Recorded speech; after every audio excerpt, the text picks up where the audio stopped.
네, 다시 한번 인사드리고 시작하도록 하겠습니다. 안녕하세요. 저는 흥인초등학교에서 연구부장을 맡고 있는 교사 오은지입니다. 네, 오늘 어머님들과 함께 우리 아이들 1학년 입학하기 전에 어떤 점들을 준비하면 좋은지에 대해서 말씀을 나눌 텐데요. 먼저 어머님들이 입학하면 떠오르시는 것들 좀 가볍게 이야기하면서 시작하도록 하겠습니다. 입학하면 어떤 점들이 떠오르실까요? 네, 맞아요. 설레이시기도 하시고 약간은 두근거리시고 걱정되시고 두렵기도 하실 거예요. 또 어떤 선생님을 만날지 또 어떤 친구들을 만날지 고민도 많이 되실 겁니다. 가장 큰 걱정, 우리 아이가 입학을 앞두고 지금 가장 하시는 큰 걱정 중에 하나가 무엇일까요? 아이마다 다 다르겠죠. 아이마다 가진 것도 다르고 아이마다 특성도 다르기 때문에요. 조금 작은 키를 가진 친구들은 어머님께서 키가 작아서 걱정이실 수도 있고요. 식습관이 조금 편식이 심하다거나 너무 느리게 먹는다거나 아니면 급하게 먹는다거나 이런 식습관과 관련해서 고민이 되시는 분도 계실 겁니다. 또 화장실 사용에 대해서 아이가 과연 혼자 스스로 할 수 있을지, 제 시간에 갈 수 있을지, 선생님께 제대로 말이나 할 수 있을지 이런 것들도 걱정이 되실 거예요. 전체적으로 어머님들이 가장 지금 고민하시는 것들 중에 하나가 적응일 거예요. 1학년을 과연 잘 적응할지, 유치원 생활과 많이 다르다던데 학교 생활에 과연 우리 아이들이 적응할지가 가장 고민이 되실 거라고 생각해요. 그럼 지금 어머님들께서 가장 바라시는 것들은 이 두 가지일 거라고 저는 생각해요. 우리 아이가 좋은 선생님을 만나고 좋은 친구들을 만나는 것을 가장 바라실 거라고 생각해요. 여기에서 좋은이란 어떤 걸까요, 어머님들? 어떤 선생님이 좋은 선생님이고 어떤 친구들이 좋은 친구들이라고 생각하세요? 우리 아이랑 맞는 선생님이 좋은 선생님이고 우리 아이랑 잘 지내는 친구들이 좋은 친구들이겠죠. 제가 생각하기에 좋다는 건 일방적으로 좋은 관계는 없다고 생각해요. 우리 아이에게 좋은 선생님이라면 선생님에게도 우리 아이는 좋은 학생이 될 수 있고요. 우리 아이에게 좋은 친구들이라면 그 친구들에게도 우리 아이는 좋은 친구가 되어야 된다고 생각합니다. 그래서 1학년 생활을 앞둔 지금 부모님들께서 아이 걱정이 많으실 텐데 사실은 아이들은 생각보다 잘 적응해요. 친구들과 선생님과 맞춰가면서 어머님들이 생각하시는 것보다 굉장히 잘 적응하는 친구들이 많기 때문에 걱정을 일단 좀 덜어내시고 조금 급하지 않는 우리 아이가 천천히 적응할 수 있게 어머님들이 격려해 주신다면 1학년 생활이 생각보다 어머님들이 걱정하시는 것보다 조금 수월하게 지나갈 거라고 생각합니다. 그래서 초등학교의 교육 목표는 1학년부터 6학년까지 이것을 교육 목표로 하는데요. 기본 습관, 기초 능력, 바른 인성입니다.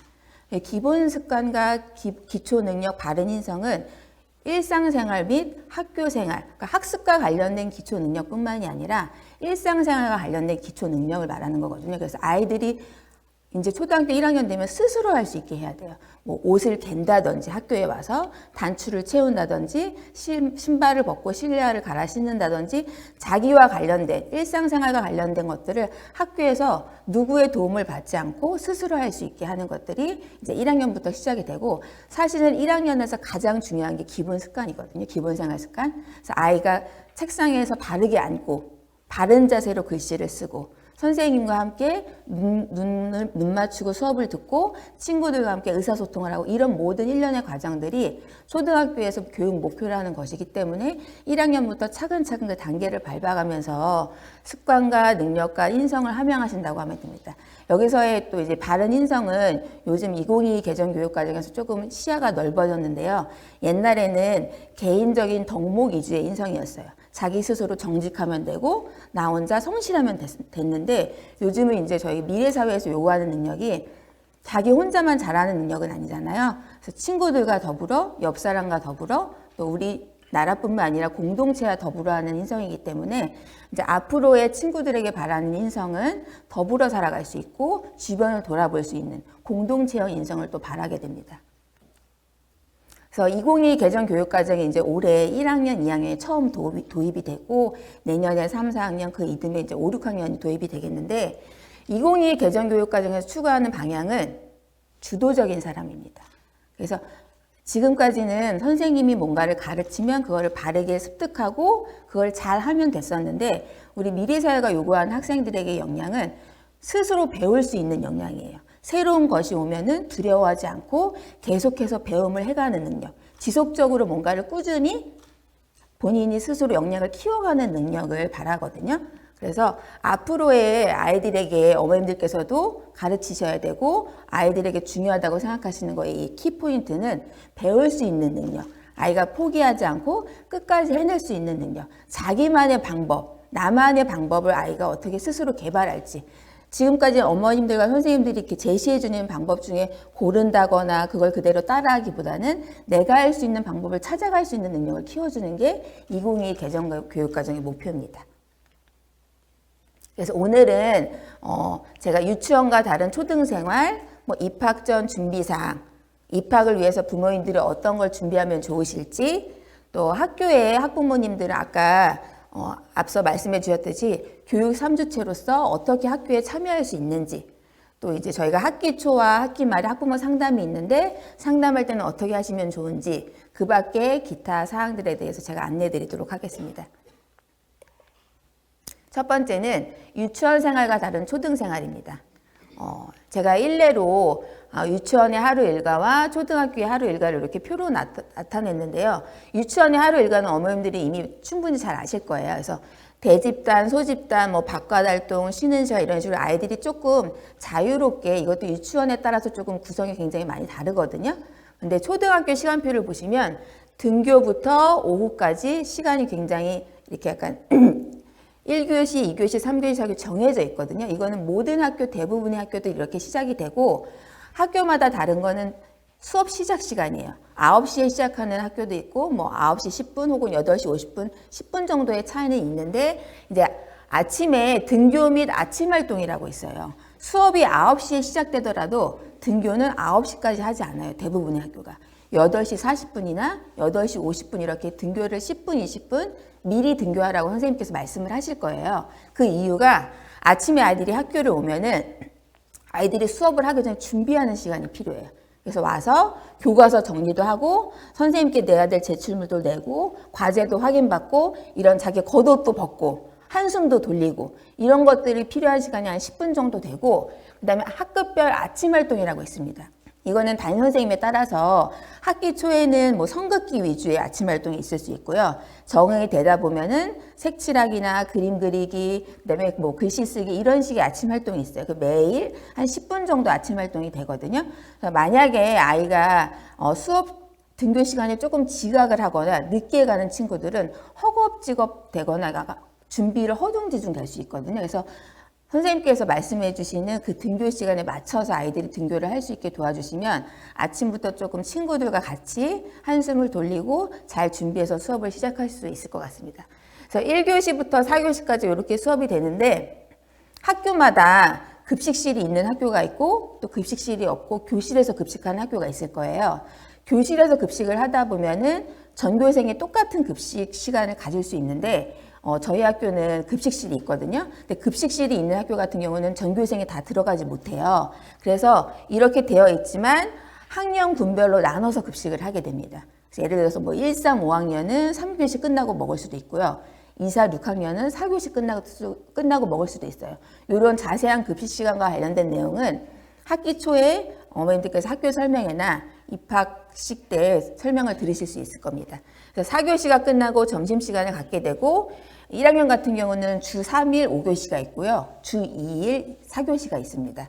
그래서 수업이 다 끝난 다음에 이미 돌봄 신청하셨을 거예요. 그래서 돌봄 교실 가는 친구도 있고 방과후 학교 같은 경우는 이제 입학이 되고 나서 방과후 각 학교별로 방과후 학교 이렇게 신청할 수 있는 안내문이 나올 거거든요. 그래서 거기에 맞게 3월 달 초부터 시작한 학교도 있고 한 주 건너서 혹은 2주 건너서 시작한 학교들도 있을 거예요. 그래서 그 설명에 맞게 방과후 신청하시고 오후 프로그램 활동하시게 됩니다. 그래서 이렇게 되는데 이제 아이들이 1, 2학년 같은 경우는 놀이 위주의 놀이 활동 위주의 체험과 놀이 위주의 학습이기 때문에 학교들이 이제 중간놀이 시간이 있는 학교들이 있어요. 그래서 중간놀이라는 건 1교시, 2교시, 3교시, 4교시 이렇게 쉬는 시간이 되어 있는데 보통 2교시 쉬는 시간을 좀 20분이나 30분으로 늘려서 운영하는 학교들이 있습니다. 그런 경우에는 다른 쉬는 시간이 줄어들 수 있고요. 아니면 하교 시간이 늘어날 수 있겠죠. 그런 식으로 중간 놀이를 활용하는 학교들도 있다는 거 알아두시면 좋을 것 같습니다. 제가 말씀드린 내용을 이렇게 줄글로 정리한 건데요.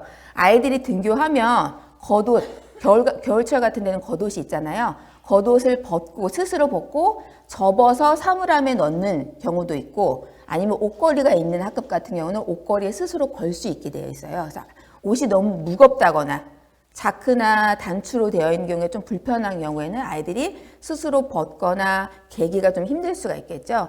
그런 거 잘 살펴주시면 좋을 것 같고요. 등교를 한 이후에 이제 특히 3월 초에 어머님들께 전달되는 이알림이나 가정통신문도 굉장히 많을 것이고 아이들이 학교에 내야 되는 통신문도 굉장히 많아요. 많은 학교에서 이알림이를 활용하고 있지만 꼭 종이로 회신돼야 되는 것들이 있거든요. 그래서 이렇게 학교별로 이렇게 연락주머니 같이 이렇게 투명 파일을 주실 거예요. 입학하게 되면. 그래서 선생님과 학기 초에는 아이와 선생님한테 오늘 이걸 제출해야 돼. 선생님한테 오늘 이걸 내야 돼. 아침, 저녁, 등교 전 이렇게 확인해 주시고 아이들이 이걸 스스로 챙겨서 내는 것부터가 공부거든요. 아이가 만약에 혹여 못 내고 왔더라도 걱정하지 마시고 우리 내일 꼭 이거 내자. 선생님한테 오늘은 학교 가자마자 이걸 내자. 이렇게 약속해 주시고 아이가 생각해서 스스로 낼 수 있게 좀 연습을 시켜주시면 좋을 것 같습니다. 그 다음에 시간표를 확인하고 아이들이 교과서를 서랍에 정리하게 돼요. 서랍에 보통 대부분의 1학년 친구들은 바구니를 이용하고요. 한쪽에는 바구니를 넣어서 아이들이 색연필, 사인펜, 풀, 가위 여러 가지 학교에 필요한 용품들을 바구니 안에 정리하게 선생님들이 하시거든요. 그리고 한쪽에는 교과서를 정리하게 합니다.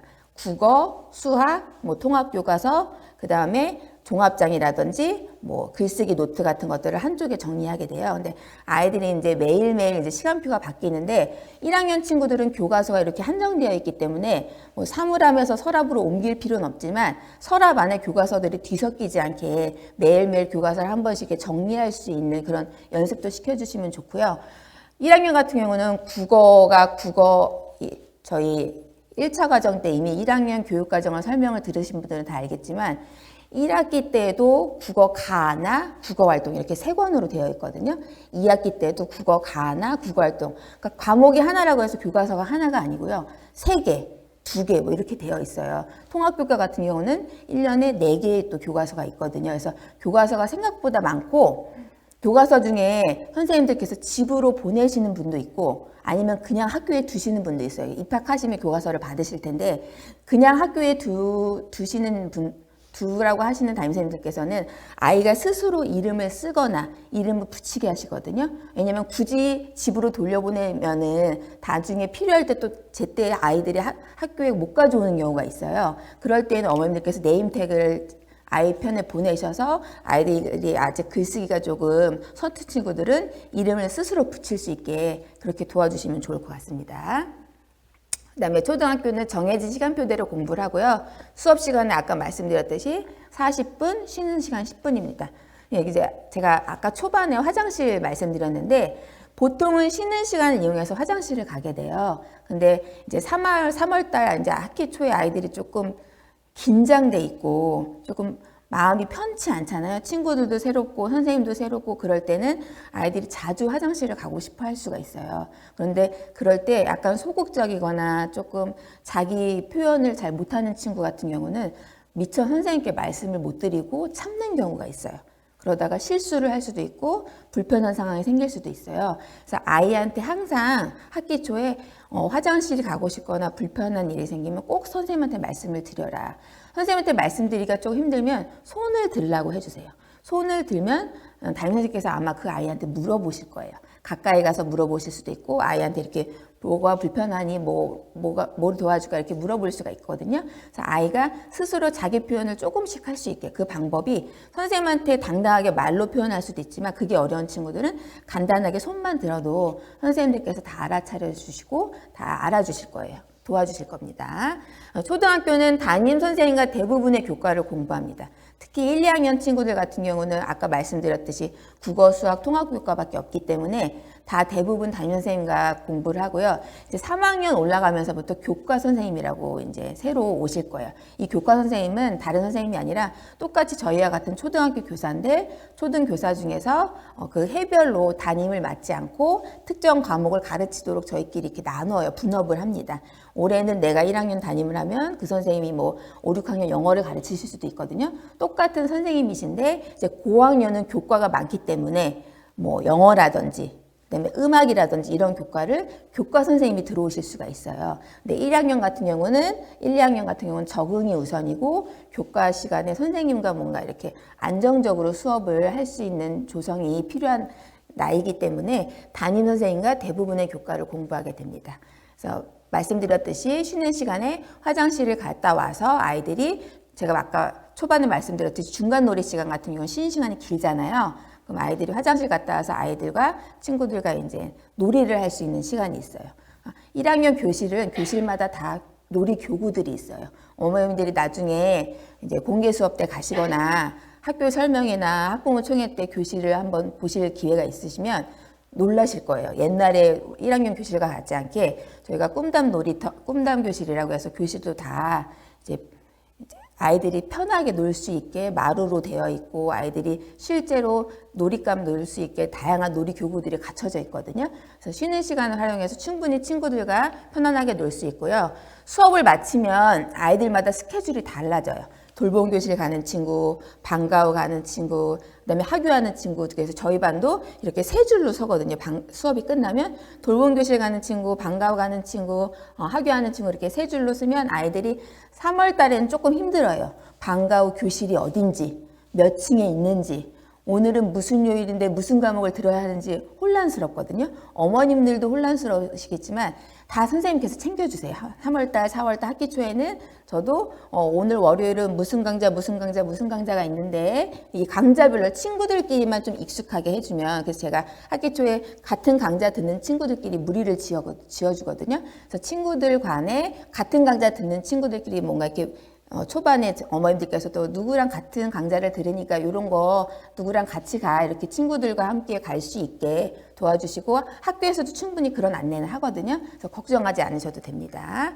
그다음에 상담은 제가 추후에 또 말씀드릴 텐데 담임 선생님과의 상담은 수업 시간 이후에는 언제든지 가능하고요. 사전에 선생님과 약속만 돼 있으면 전화 상담이든 그 다음에 대면 상담이든 항상 상담은 수시 상담으로 열려 있기 때문에 상담에 대해서는 나중에 또 추가로 말씀드리도록 하겠습니다.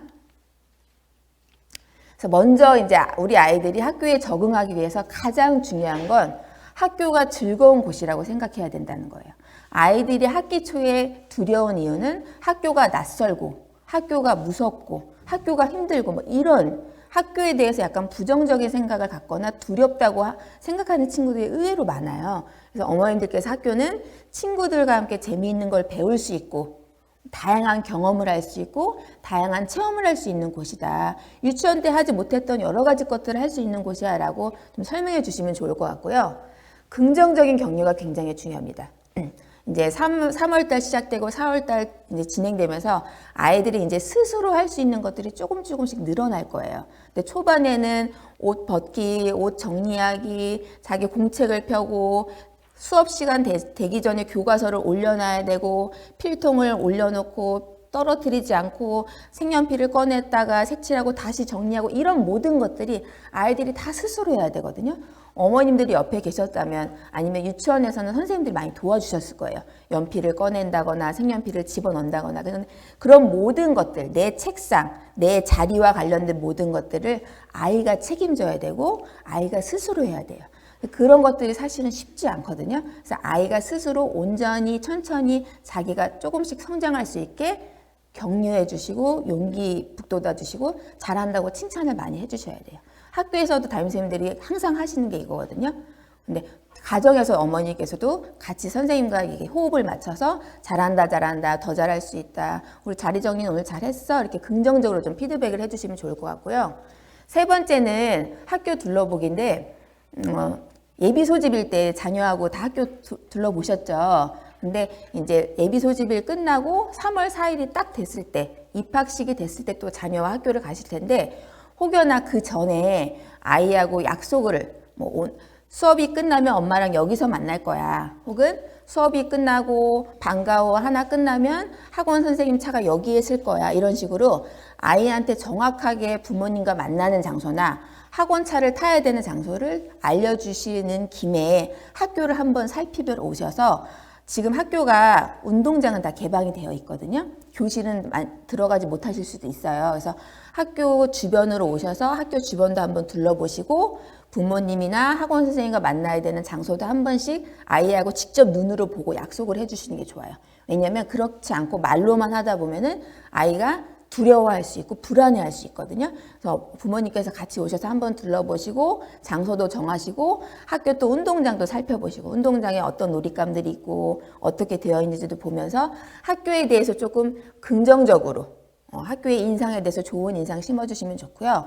학교 생활과 관련된 그림책들이 굉장히 많습니다. 그래서 그림책에는 제가 아까 말씀드려서 학교의 일과들이 잘 설명되어 있어요.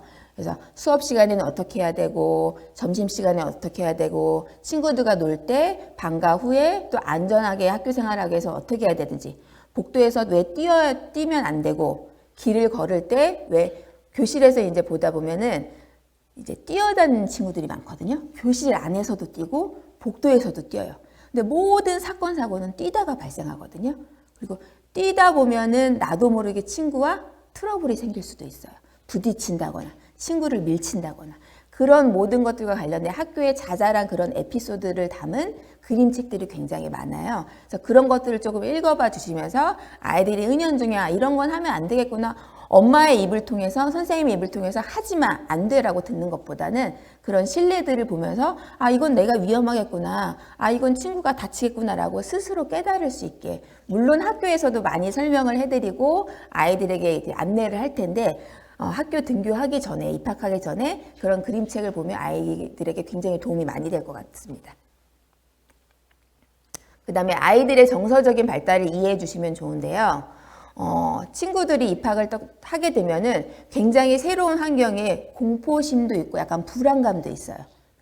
딱딱한 책상과 그 다음에 20개 넘는 그런 책상들이 꽉 차여져 있는 교실, 선생님이 수업 시간에 바르게 앉으라고 하고 선생님들이 3월 달에 1학년 담임선생님들이 가장 많이 하시는 말씀이 바르게 앉으세요. 선생님 보세요. 이런 말이거든요. 왜냐하면 아이들이 생각보다 허리를 세워서 앉는 걸 너무 힘들어해요. 특히 40분 동안 앉아 있어야 되거든요. 이 아이들의 자세는 집에 있는 자세하고 거의 흡사하다고 보시면 돼요. 그래서 항상 엎드려 있는 친구가 있고요. 구부러져 있는 친구가 있고 이렇게 턱 받치고 있는 친구들도 있고 별 친구들이 다 있어요. 근데 그런 태도들이 그냥 나오는 게 아니고 집이나 어린이집이나 학원에서 했던 그런 본인이 익숙하고 편한 태도들이 나오는 거예요.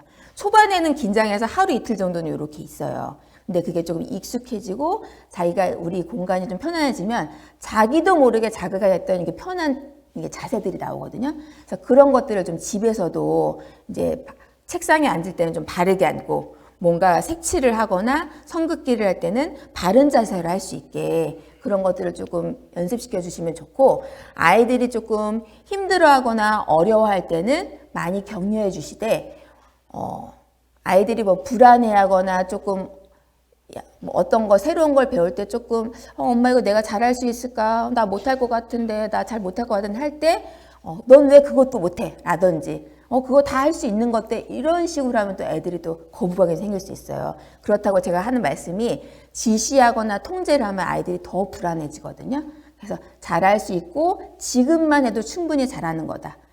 아이들의 그런 발달 과정을 저희는 성장하는 데 초점을 두거든요. 시작은 다 달라요, 아이들마다. 우리 아이가 3월달 초반과 달라지게 중반, 후반이 되면서 어떻게 나아지고 있는지에 초점을 두시고 얼마나 아이가 잘하고 있는지를 꾸준히 격려해 주시는 게 좋습니다.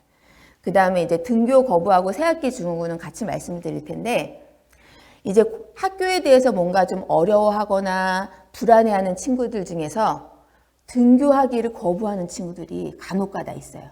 매년 이제 제가 1학년을 맡다 보면 그 해에 한 2-3명의 친구가 교문 앞에서 교장 선생님과 대치를 합니다. 교장 선생님이 이제 교문 맞이를 해주시는데 아이들 이름을 다 불러주시면서 이게 인사를 해주세요. 그럼 교장 선생님을 보고 딱 어른이 되면서 이제 교문 앞에 이렇게 교문 앞을 지나가기를 이제 거부하는 거예요. 할머니 손을 붙잡고 우는 친구, 엄마 손을 붙잡고 우는 친구, 그러니까 등교 자체가 이제 약간 거부가 되는 거죠. 왜냐면 학교에 들어가면 뭔가 낯선 게 펼쳐지고 낯선 친구들이 있다는 생각에 너무 이렇게 불안해하는데 그 등교 거부에 대한 불안은 제가 아까 말씀드렸듯이 시간이 지나면 해결이 되는 거예요. 아이가 학교를 편안하게 생각하고 마음먹기 나름이죠. 저희 어른들도 그렇잖아요. 별거 아닌데 그게 되게 걱정이 되는데 사실 맞닥뜨려다 보면 그 내가 언제 걱정했나 싶을 정도로 이렇게 지나가는 경우가 있거든요. 그래서 아이들에게도 일단 학교에 들어가서 선생님과 친구들과 만나보고 그 친한 친구가 생기고 선생님께 조금 미리 이렇게 조금 불안한 친구들은 선생님께 좀 사정을 말씀드려도 돼요. 아이가 이렇게 힘들어 하는데 선생님 좀 살펴봐 주세요.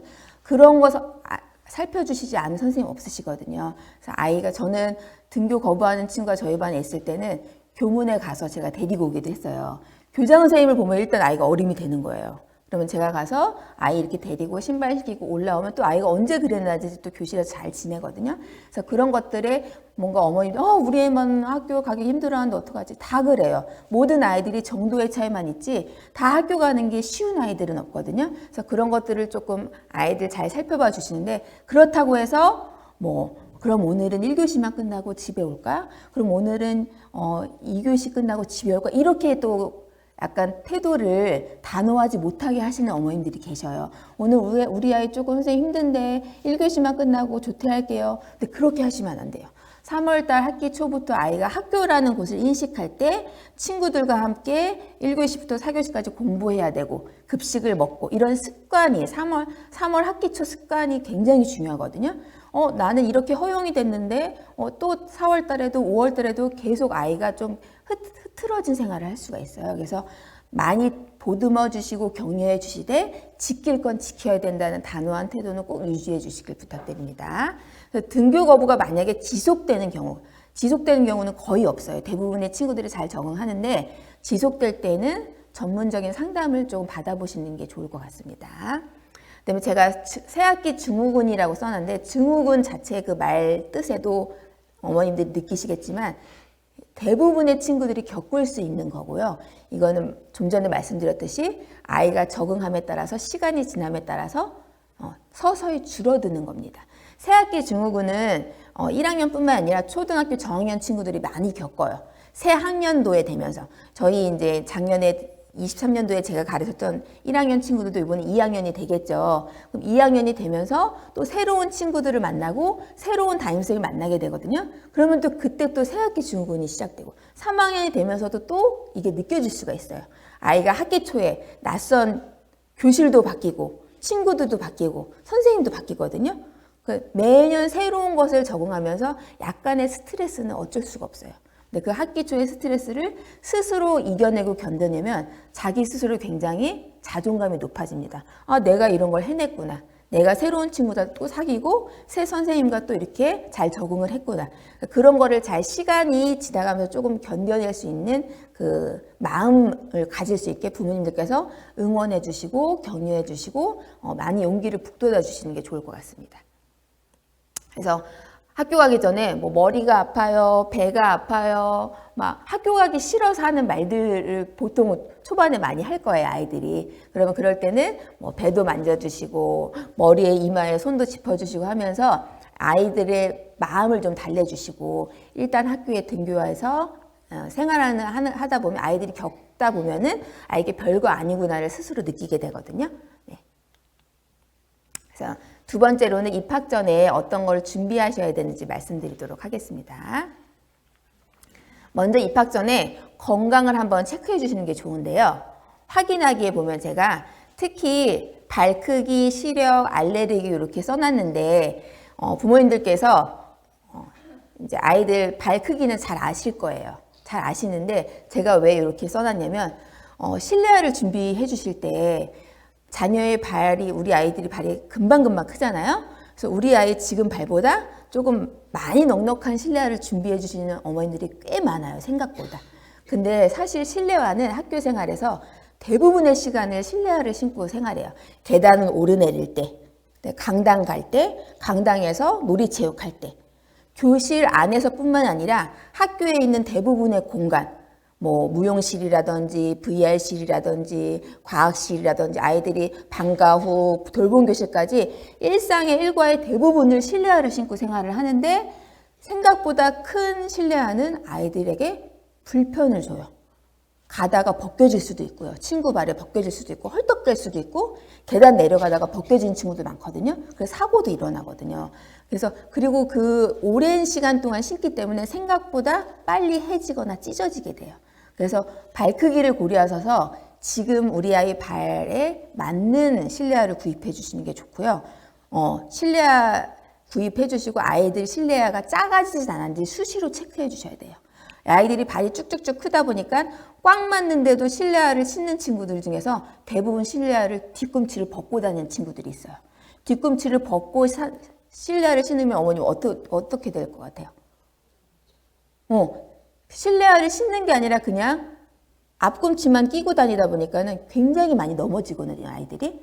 그래서 그런 것들 아이들 우리 실내화가 사이즈가 잘 맞고 있는지 찢어지진 않았는지 중간중간에 또 담임 선생님들께서 빨아오라고 하실 거예요.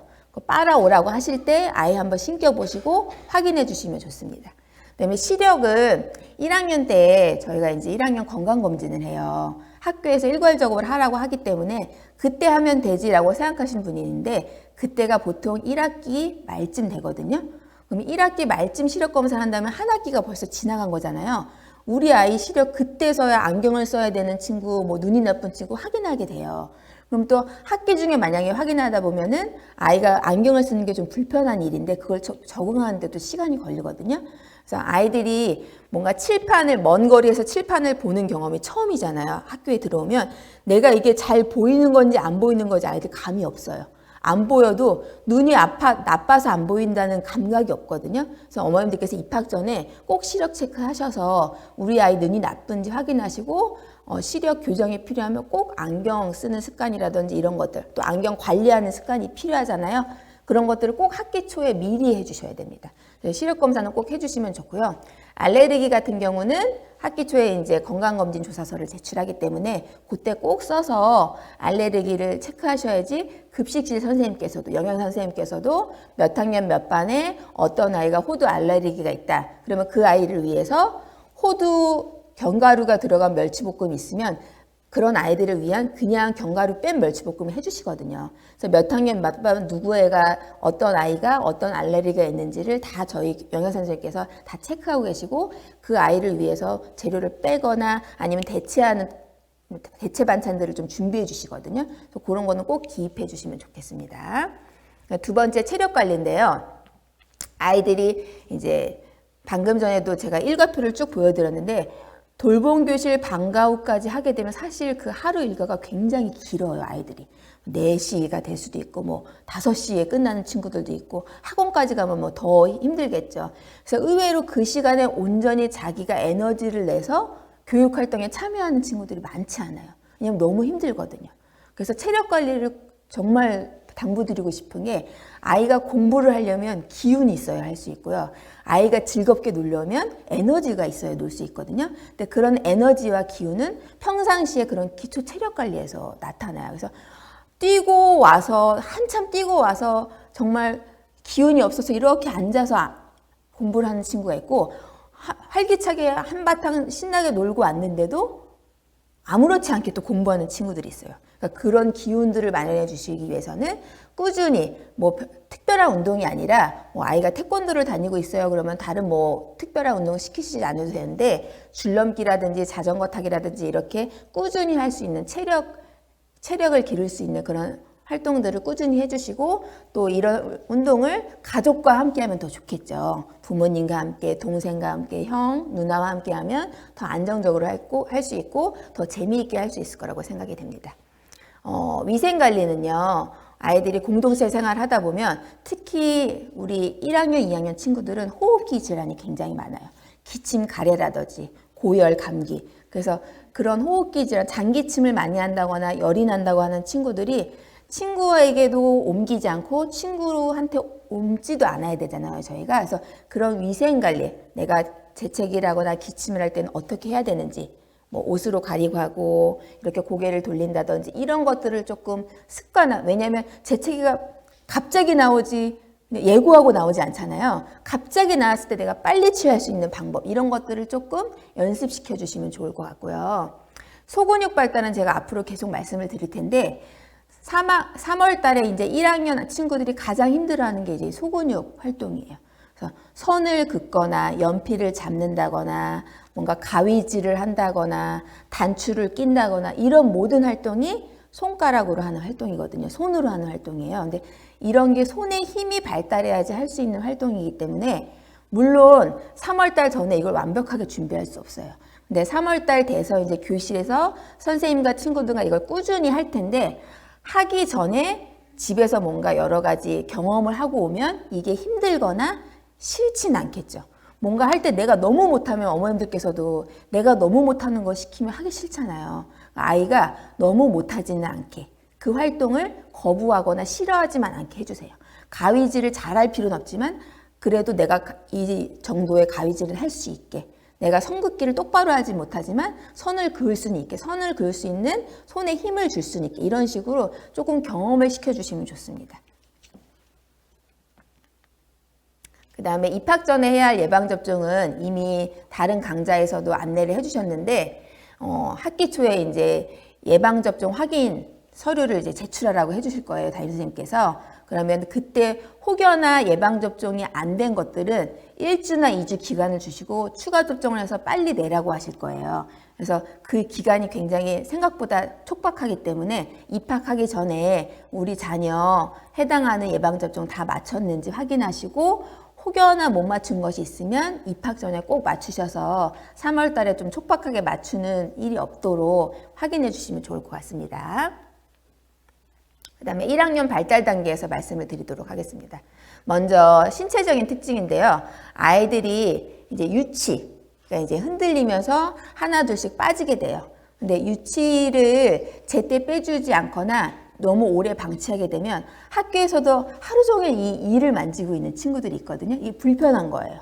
뭔가 편하지 않으니까 선생님 수업 시간이나 친구들과 활동에 온전히 집중하지 못하고 계속 이 가지고 이렇게 하는 친구들이 있거든요. 그래서 자녀가 이제 이가 빠지는 시기니까 이를 제때제때 좀 뺄 수 있게, 학교 생활에 불편하지 않게, 급식 시간에 불편하지 않게 급식을 또 제대로 먹어야 하니까요. 이런 거 좀 살펴봐 주시고, 제가 아까 말씀드렸듯이 이제 시력 검사 말씀드렸고요. 아까 소근육 말씀드렸는데 대근육이 충분히 발달해야 소근육도 발달할 수 있거든요. 대근육이라는 건 우리가 뭐 일상적으로 이렇게 앉아서 하는 활동 말고 뭐 물놀이를 한다든지 자전거를 탄다든지 부모님과 함께 공놀이를 한다든지 배드민턴을 칠 수도 있고 피구공 가지고 공놀이를 할 수도 있잖아요. 이렇게 전신으로 하는 운동들이 있어요. 그래서 온전히 이렇게 전신으로 하는 운동들도 충분히 즐겨주셔야 소근육도 발달할 수 있다는 거. 제가 소근육이 중요해요. 소근육 발달해야 되면 또 앉아서 하는 이것만 또 시키시는 부모님들이 계시는데 이 소근육이 발달하기 위해서는 대근육이 또 기본적으로 발달이 돼야지 발달할 수 있다는 거 말씀드리고 싶고요. 이제 학교에 오게 되면 협응 능력이 굉장히 많이 필요해요. 손발 협응 능력은 손하고 발이 같이 활동하는 건데 간단한 예로 줄넘기가 있습니다. 줄넘기를 이제 1학년 때 많이 하게 돼요. 놀이체육 시간에도 하게 되고 선생님과 함께 담임선생님과 함께 손발 협응을 기르기 위해서 1학년 때 많이 하는 게 줄넘기거든요. 줄넘기는 사실 제가 무수히 많은 이제 친구들을 봤지만 안 되는 친구가 없어요. 다 하게 되는 시기가 다를 뿐이지 10번 넘어서 되는 친구 있고 100번 넘어서 되는 친구 있고 시도하는 그 줄넘기를 할 수 있을 때까지 걸리는 시간 차이만 있을 뿐이지 어떤 친구들도 줄넘기 못하는 친구 없었거든요. 지금까지. 그 정도로 아이가 조금 못할 수는 있고 더딜 수는 있지만 이런 거를 충분히 연습시켜 주시면 할 수 있다는 거. 손눈 협응은 아까 제가 말씀드렸던 가위질 있죠. 가위질. 손과 눈이 함께하는 거. 내가 보면서 잘하는 거잖아요. 가위질이라든지 선긋기라든지 선생님이 칠판에 어떤 기억을 써주시면 기억을 보고 내공책에 쓰는 거. 선생님을 보고 내가 쓰는 거. 이런 것들이 다 손눈 협응이에요. 그 다음에 이 손눈 협응은 어머님들께서 집에서도 충분히 길러주실 수 있어요. 단추를 낀다든지 아이 스스로 자크를 오르내린다든지 이런 것들도 다 손능 협응이거든요. 물 마셔야 되는데 자녀가 스스로 물을 따라요. 내 컵에 넘치지 않게 물을 따르잖아요. 그것도 손능 협응 발달돼요. 그래서 집에서 이제 따로 고민하시지 않고 집에서 아이가 온전히 스스로 할 수 있게 한번 연습시켜 봐 주세요. 옷을 벗는 거, 단추를 끼는 거, 양말을 신고 벗고, 물을 따라 마시고, 내가 먹은 그릇을 싱크대에 갖다 놓고 이런 모든 것들, 일련의 과정들을 스스로 하게 해주는 게 바로 이런 것들을 발달시키는 연습이거든요.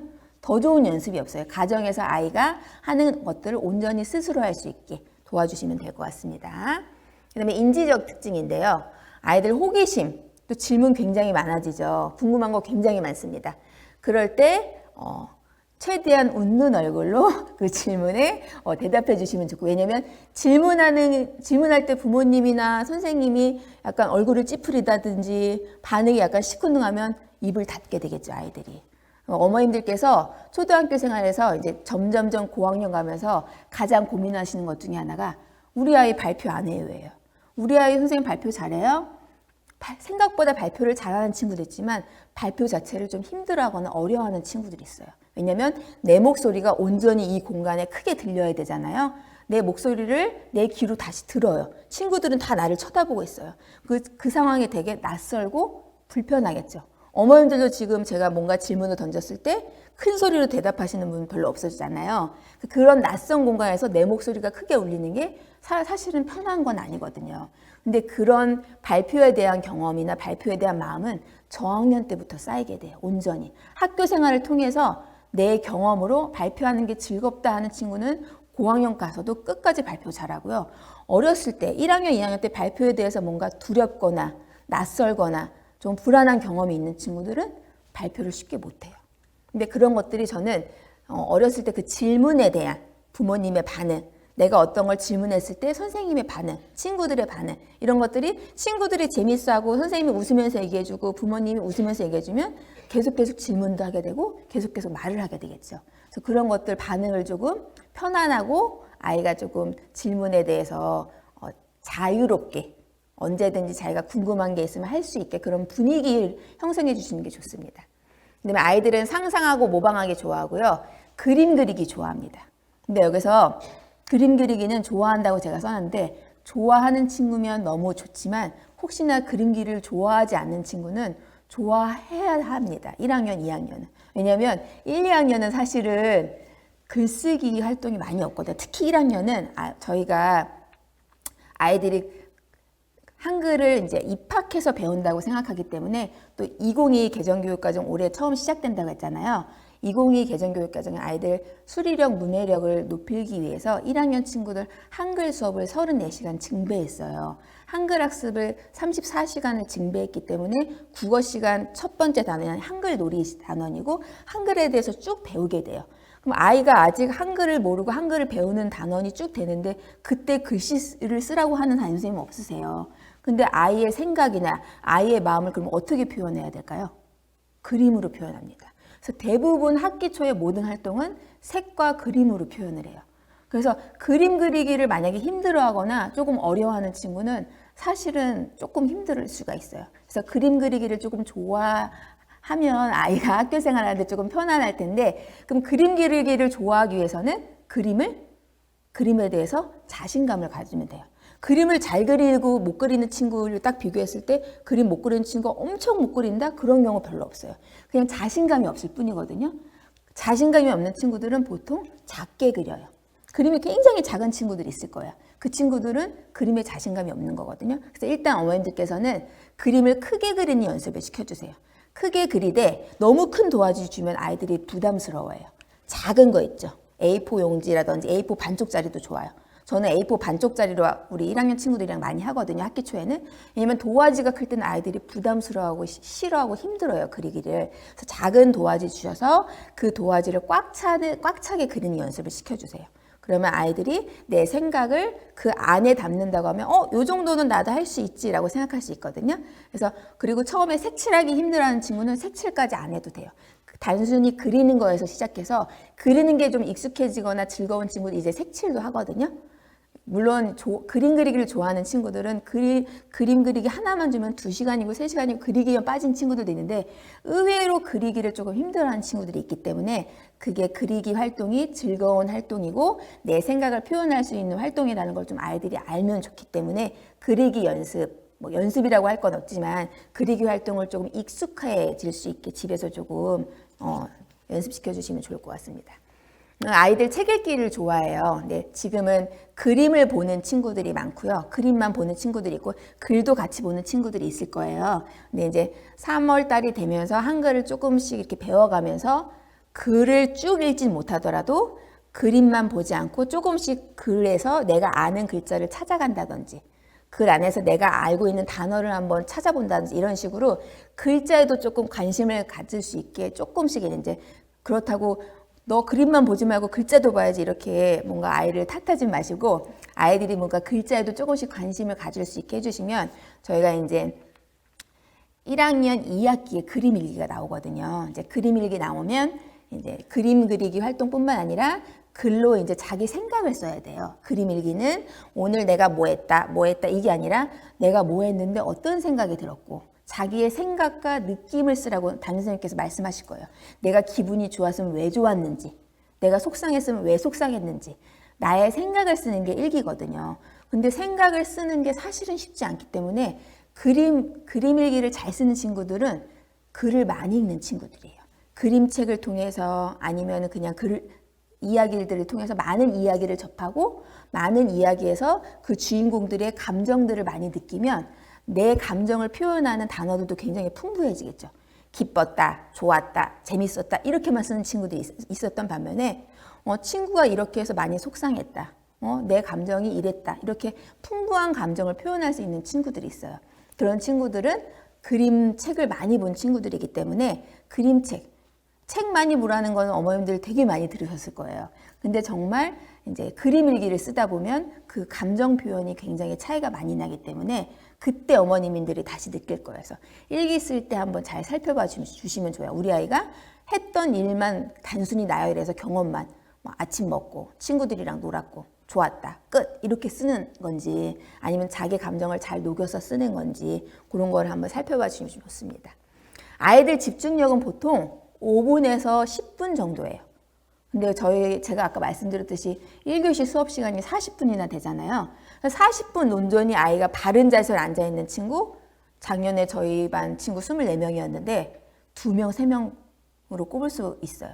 그러니까 그 정도로 그 40분 온전히 바르게 앉아있는 게 굉장히 힘들어요. 그래서 제가 아까 말씀드렸듯이 한글 놀이단원 이후에 나오는 단원이 바른 자세, 바른 자세로 글쓰기 이런 단원이 나오거든요. 그 아이들이 교실에서 하는 자세를 떠올리시면서 이제 집에서 어떤 자세를 하고 있는지를 잘 눈여겨 봐주세요. 집에서 있는 자세 그대로 교실에서 있기 때문에 자세 연습도 바르게 책을 읽을 때 바른 자세를 앉는지 엎드려서만 읽어도 황송하다 책만 읽어다오 이렇게 하시는 어머님들 계신데 사실은 책 읽기 자세가 공부하는 자세거든요. 그래서 책을 읽을 때만이라도 바르게 앉아서 읽을 수 있게 내가 뭔가 색칠하거나 그림을 그릴 때만이라도 바르게 앉아서 할 수 있게 그렇게 연습을 시켜주시는 게 굉장히 중요합니다. 그 다음에 세 번째는 사회적인 특성입니다. 사회적인 특징 중에 하나가 자기중심적인 사고예요. 아이들은 자기 생각해요. 내 위주고 내 생각이 곧 진리예요. 내 생각과 틀린 건 잘못된 거라고 생각해요. 그래서 아이들이 이제 제가 놀이 시간 아까 얘기했는데 저희가 놀이 체육, 놀이 시간, 놀이를 활용한 교육에서 수학, 국어, 통합 다 놀이로 저희가 1학년은 다가가거든요. 그 놀이를 통해서 나와 다른 친구를 아이가 인식하게 돼요. 아, 나는 이렇게 했는데 친구는 이렇게 하네? 아, 친구는 이렇게 할 수 있구나를 인식하는 거거든요. 놀이를 통해서 이제 사회생활을 하는 거예요, 아이들이. 그래서 밑에 보면은 자주 이르는 식이라고 제가 썼는데 나와 다르면 틀린 거기 때문에 그 친구를 데리고 와요. 선생님, 얘가 이렇게 했는데요. 들어보면 얘는 이렇게 할 수 있는 거거든요. 근데 자기가 했던 대로 안 했다고 얘를 이르는 거예요. 그러니까 자기 생각이 맞기 때문에 나와 틀린 거를 자꾸 이르는데 그럴 때 자꾸 이르다 보면 아, 이르지 말라고 이렇게 꾸짖으시는 분도 있는데 꾸짖기보다는 우리 친구는 이렇게 생각할 수 있고 또 다른 친구는 이렇게 각자마다 생각이 다르고 각자마다 하고 싶은 것이 다르고 자기의 마음가짐이 달라서 행동도 다를 수 있다는 거. 사람마다 특징이 다른다는 거. 그런 거. 그러니까 서로 배려할 수 있게 조금 이르는 행동 이후에 설명을 좀 잘 해주시면 좋아요. 너와 친구는 다를 수 있고 생각이 다르기 때문에 하고 싶은 것도 다를 수 있다. 놀이를 하고 싶은데 선생님 저는 이거 보드게임 하고 싶은데 얘가 자꾸 저기 빨대놀이 하자고 일러요 와서. 빨대놀이 하자고 하는 게 잘못된 건 아니잖아요. 그런 것들을 자꾸 설명해 주셔야 돼요. 네 번째는 정서적인 특징입니다. 아이들이 수시로 감정 변화가 오르락내리락 해요. 좋았다가 싫었다가 기뻤다가 속상했다가 그러면서 이제 특히 스포츠 활동을 할 때 놀이 활동은 사실은 학교에서는 경쟁형 게임을 아이들이 되게 좋아하긴 해요.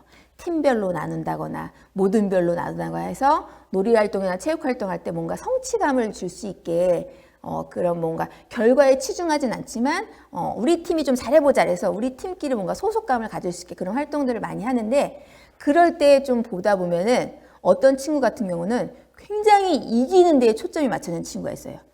이기지 않으면 큰일 날 것 같고 내가 꼭 이기기 위해서 온갖 수단과 방법을 가리지 않는 친구들이 있어요.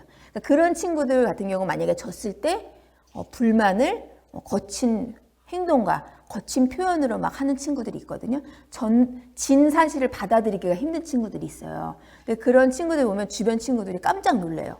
쟤 왜 저렇게 하지? 얼음이 되거든요. 너무 그 행동이나 그런 활동이 너무 놀라우니까. 그럼 친구들이 생각할 때 그 친구를 조금 다가가기 어렵겠죠. 저 친구 지난번에 체육할 때 우리 졌다고 엄청 화냈는데 쟤랑 같은 팀 하고 싶지 않다 이런 생각할 수 있어요. 그래서 그렇게 하지 않게 하기 위해서는 아이가 너무 그 결과에 치중하지 않게 어머님들께서도 집에서 아이 교육시키실 때 결과가 중요하지 않다. 과정을 통해서 친구들과 페어플레이 정신으로 즐겁게 참여하고 친구들하고 재밌었으면 된 거다. 저는 항상 그래서 학교에서 게임이 끝난 이 순간 결과에 대해서 얘기하면 선생님 게임 안 할 거예요. 막 이렇게 얘기하거든요. 그 결과, 너네 팀은 졌고 우리 팀은 이겼고 이게 활동이 끝나서까지 이어지면 안 돼요. 그래서 아이가 온전히 그 활동을 즐길 수 있게 재미있으면 됐고 친구들과 사이가 돈독해졌으면 됐고 그걸로 해서 너가 즐거운 시간 보냈으면 된다. 이기고 지고는 하나도 중요하지 않다는 거. 그게 친구들이 많이 생기는 방법이에요. 저 친구는 정말 즐겁게 열심히 참여했는데 저도 즐거워해. 너무 멋있거든요. 그런 친구. 그래서 결과에 연연하지 않게 해주시면 좋을 것 같습니다. 그 다음에 죽어가는 것에 대한 공포를 느끼게 돼요. 아이들이 이제 제가 아까 자기중심적인 사고라고 말씀을 드렸는데 자기중심적인 것에서 조금씩 벗어나면서 주변을 인식하게 되고요. 도덕적인 잣대와 기준이 생겨요. 아이가. 그래서 1학년 친구들 중에서 이 도덕적인 잣대와 윤리적인 잣대가 조금 강한 친구들이 있으면 저한테도 잔소리를 해요. 선생님 이거 이렇게 하면 안 되는데요? 선생님 이거 쓰레기 똑바로 버리셔야 되는데요? 선생님 여기 뭐 떨어졌는데 이렇게 딱 기준을 얘기해 주는 친구들이 있어요. 집에서도 분명히 자녀분들 중에서 그렇게 도덕적인 잣대나 윤리적인 기준이 높은 친구들이 있을 거예요. 그거는 그 아이가 이제 나의 중심적인 사고에서 조금씩 벗어나서 주변을 인식하고 다른 사람의 시선을 이제 확인하고 그 시선에 맞춰서 행동하려고 하는구나 라고 받아들이시면 됩니다. 그래서 지금까지 말씀드린 내용을 제가 줄글로 정선을 하면은 아이들 등교 시간 꼭 지켜주셔야 되고요. 일찍 등교해서 이 일찍이라는 말은 학교에서 등교하라고 한 시간이 있을 거예요. 그 시간에 꼭 맞춰서 등교해서 아이들이 충분히 준비하고 수업 시간 전에 선생님과 충분히 교감할 수 있게 선생님이 꺼내라는 거 미리 책 꺼내고 필통 꺼내고 책상 정리하고 책가방을 걸기 전에 학교에 등교하면 책가방 안에 있는 모든 걸 꺼내서 서랍에 넣어요. 종합장도 넣고 알림장도 넣고 과제물도 선생님이 내라는 거 다 앞에다 내고 다 넣으면 책가방은 사실 집에 갈 때까지 보지 않거든요. 그래서 옆에서 책가방 입구 닫아서 옆에 걸어놓고 그 다음에 자리 준비하고 이런 충분히 준비하는 시간을 주시면 좋고요. 자기 물건에 이름 쓰고 정리하기 굉장히 중요합니다. 아까 제가 이제 나중에 준비물에 대해서 말씀드릴 텐데 학교에서 사서 주시는 준비물들이 있을 거예요. 그런 준비물들은 혹여나 선생님에 따라서 집으로 안 보내시는 경우가 있어요. 그러면 아이들이 스스로 자기 준비물에 이름을 붙이거나 이름을 써야 되는데 그럴 때 색연필, 사인펜 하나하나에 다 이름을 붙이라고 말씀해 주세요. 어머님들께서 집에 가져오면 어머님들께서 붙여주실 수 있을 텐데 혹여나 안 가져오는 친구들은 겉에 색연필, 사인펜 케이스에만 이름 붙이는 친구가 있거든요. 아이들은 자기 책상을 벗어나는 순간 다 자기 게 아니에요. 자기 거라고 알고 있는 그 무늬와 그 캐릭터와 다 선생님 이거 희준이 건데요. 이거 영훈이 건데요. 친구들은 알지만 그 아이는 끝까지 자기 거 아니라고 해요. 왜냐면 자기 이름이 안 써있기 때문이거든요. 그래서 꼭 자기 이름을 붙여주셔야 돼요. 그래서 하루 지나고 이틀 지나면 바닥에 떨어져 있는 색연필과 사인펜이 한두 개가 아니에요. 그래서 그런 것들을 꼭 이름을 붙여서 내 거라고 확인할 수 있게 해주시면 좋고요. 풀, 가위 뭐 다 작은 거 하나하나 다 붙여주시면 좋습니다. 그다음에 혼자서 하는 습관 아까 말씀드렸습니다. 그래서 겉옷 같은 거, 입고 벗기 편한 거, 예쁘고 멋있는 것도 좋지만 아이가 스스로 입고 벗기 편한 거, 물론 자크라든지 뭐 이런 것들 잘 하다가 잘 안 되다 보면 선생님들이 도와주시긴 할 텐데 선생님이 24명 다 해주실 수 없거든요. 입고 벗을 때. 그래서 이런 거 좀 편한 걸로 해주시고 그다음에 아까 말씀드렸듯이 단추를 닫거나 지퍼를 열거나 이런 거 연습시켜 주시고 기침 예절도 아까 말씀드렸으니까 요거는 지나가도록 하겠습니다. 네, 화장실 이용 습관입니다. 화장실 이용은 학기 초에 담임선생님이 아마 연습시켜 주실 거예요. 저희가 학기 초 학교 생활 적응기에 이제 한 줄로 서서 교실 밖을 이동하는 방법이라든지 계단을 오르내리고 그다음 학교 시설물들을 다 둘러볼 거예요. 오늘은 1층, 2층, 3층 둘러보면서 어디에 무슨 교실이 있고 방과후 교실은 어디에 있고 어디 가면 보건실이 있고 어디에 가면은 컴퓨터실이 있고 이런 것들을 다 둘러보는 시간이 있어요. 쭉 둘러보면서 학교의 여러 가지 시설물에 대해서 알아보는데 화장실 이용도 마찬가지예요. 아이가 화장실을 갈 때는 어디에 서서 기다려야 되고 그 다음에 1학년 화장실 같은 경우는 보통 발바닥 같은 게 붙어 있거든요. 발을 어디에다 둬야 되고 그 다음에 용본을 본 이후에 어떻게 해야 되는지. 근데 사실 많은 친구들이 물을 내리지 않고 나오는 친구들이 많아요. 뭔가 혼자서 화장실을 가면 그게 두렵고 무서우니까 빨리 뛰쳐나와요. 막 투다닥닥 막 쫓겨나오듯이 막 나와서 들어가 보면 그대로 있어요. 용변이. 그래서 집에서 본인이 용변을 본 다음에 물은 꼭 내리고 나올 수 있도록 이렇게 좀 교육을 시켜주시면 좋을 것 같고요. 아까 말씀드렸듯이 수시로 화장실에 가고 싶을 땐 손을 꼭 들어서 선생님께 표현을 한다는 거. 발음식 습관 갖기는 이제 급식 시간을 이제 저희가 지내다 보면은 급식을 잘 먹는 친구도 있고 편식을 하는 친구도 있고요. 아예 급식에 관심이 없는 친구가 있어요. 숟가락도 열지 않고 10분 이상 가만히 있는 친구도 있어요. 그 친구들은 먹는 데에 관심이 없는 거예요. 친구들하고 이야기만 나누는 친구들이 있거든요. 그러면 돌아다니면서 계속 선생님들이 잔소리를 하셔요. 이제 먹어야지 하면 이제 급식 시간이 정해져 있잖아요, 저희가. 급식을 끝나고 나면 잘 먹는 친구들은 빨리 급식 시간 끝나고 올라가서 놀고 싶어 해요. 왜냐면 친구들하고 놀 수 있는 시간이 쉬는 시간, 놀이 시간, 또 급식 시간 뿐이잖아요. 근데 못 먹는 친구들이 이렇게 있으면 담임선생님이 못 먹는 친구 두고 가지 않아요. 급식실에서 얘가 다 먹을 때까지 기다려야 돼요. 그럼 다 먹은 친구들은 어떻게 할까요? 걔만 쳐다보고 있는 거예요. 빨리 먹으라고. 근데 선생님들은 안전관리 때문에 이 친구들만 보고 얘네를 올려보낼 수도 없고요. 얘네를 두고 얘네를 데리고 올라갈 수도 없는 거예요. 양쪽 다 데리고 1학년, 특히 1학년은 몇 명을 뭐 교실에 혼자 둔다거나 몇 명을 급식실에 혼자 두는 건 큰일 나거든요. 공동체 생활이기 때문에 늦는 친구, 빠른 친구 다 불만이 생기게 돼요. 그래서 급식 시간에 아이가 조금 편식을 한다거나 급식에 관심이 없는 친구들은 급식 시간도 공부 시간과 마찬가지로 밥을 꼭 먹어야 되는 시간이니까 너가 하고 싶은 게 있으면 급식을 다 먹고 할 수 있도록.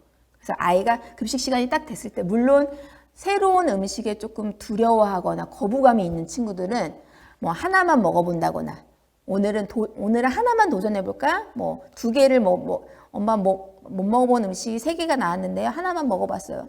너무 잘했다. 하나 먹어봐서 너무 칭찬해. 어떤 맛이었어? 뭐 어떤 향이 났어? 뭐 이런 식으로 그 경험에 대해서 좀 얘기 나눠주시면 아이들이 사실은 1학년 때부터 급식 잘 먹는 친구 생각보다 많지 않거든요. 1학년 때 조금 잘 못 먹어도 1학년 2학기가 되고 2학년이 되면 또 자연스럽게 잘 먹어지고 친구들 잘 먹는 친구들도 선생님들이 엄청 칭찬해요. 급식 싹싹 정말 밥 잘 먹는 게 너무 예쁘잖아요. 그럼 저도 모르게 잘 먹는 친구를 칭찬하게 돼요. 우리 민재 너무 잘 먹었다 이렇게 칭찬하면은 그 친구 옆에 있는 친구들이 어떻게 나도 칭찬받고 싶고 나도 잘 먹고 싶고 이런 마음이 생겨서 제가 먹으라고 안 해도 자연스럽게 조금씩 더 먹게 되거든요. 그래서 그런 습관들이 좀 꾸준히 쌓일 수 있도록 먹는 것 자체를 좀 두려워한다거나 맛보기 자체를 거부하지만 않게 새로운 음식을 하나 정도씩은 맛볼 수 있게 그런 경험을 조금 열어주시면 좋을 것 같습니다. 그다음에 급식 시간에 의외로 이제 요즘은 환경보호 때문에 개별 표장을 최대한 안 하려고 하는데 어쩔 수 없이 개별 표장 나오는 것들이 있어요. 요구르트라든지 요플레라든지 뭐 1인용 연두부 같은 거 나오거든요. 그럼 그거를 아이가 스스로 따야 돼요. 근데 아이가 아까 제가 소근육 말씀드렸잖아요. 이것도 소근육을 쓰는 거기 때문에 힘든 친구들이 있어요. 근데 힘든 친구들은 이게 조금 따주면 그 다음은 자기가 열 수 있게 제가 연습을 시켜줘요. 다 따주지 않고 집에서도 그러니까 어머님들께서 조금 따주고 그 다음 연습할 수 있게. 초반이 힘들거든요. 그러다 보면 어느샌가 자기 스스로 딸 수 있는 날이 있어요. 근데 이제 이런 따는 것들도 아예 안 따본 친구들은 차렷하고 가만히 있어요. 따줄 때까지. 왜냐면 따본 경험이 없기 때문에. 근데 유치원 때부터 스스로 딴 친구들은 거침없이 따요. 그러면 거침없이 따는 친구들한테 애들이 가요. 따달라고. 왜냐면 선생님이 다 따줄 수 없으니까 선생님이 따주는 친구가 일부 있고 어느 친구는 또 잘 따는 친구들한테 가는 거예요. 그러면 잘 따는 친구는 어떤 마음이 생길까요? 엄청 뿌듯하겠죠. 내가 선생님과 똑같은 역할을 하는 거니까요. 선생님 앞에 줄 서는데 내 앞에도 줄 막 서 있어요. 그러니까 그런 것들이 작은 거지만 굉장히 작은 활동이 아이들이 되게 뿌듯해하고 되게 자신감이 생기는 게 1학년이에요. 되게 재밌어요. 보다 보면은. 그래서 학용품에 대해서 말씀드리도록 하겠습니다. 책가방은 제가 아까 말씀드렸듯이 학교 왔다 갔다 하는 용이고 학교에서는 전혀 쓰지 않아요. 무조건 가벼운 게 좋습니다.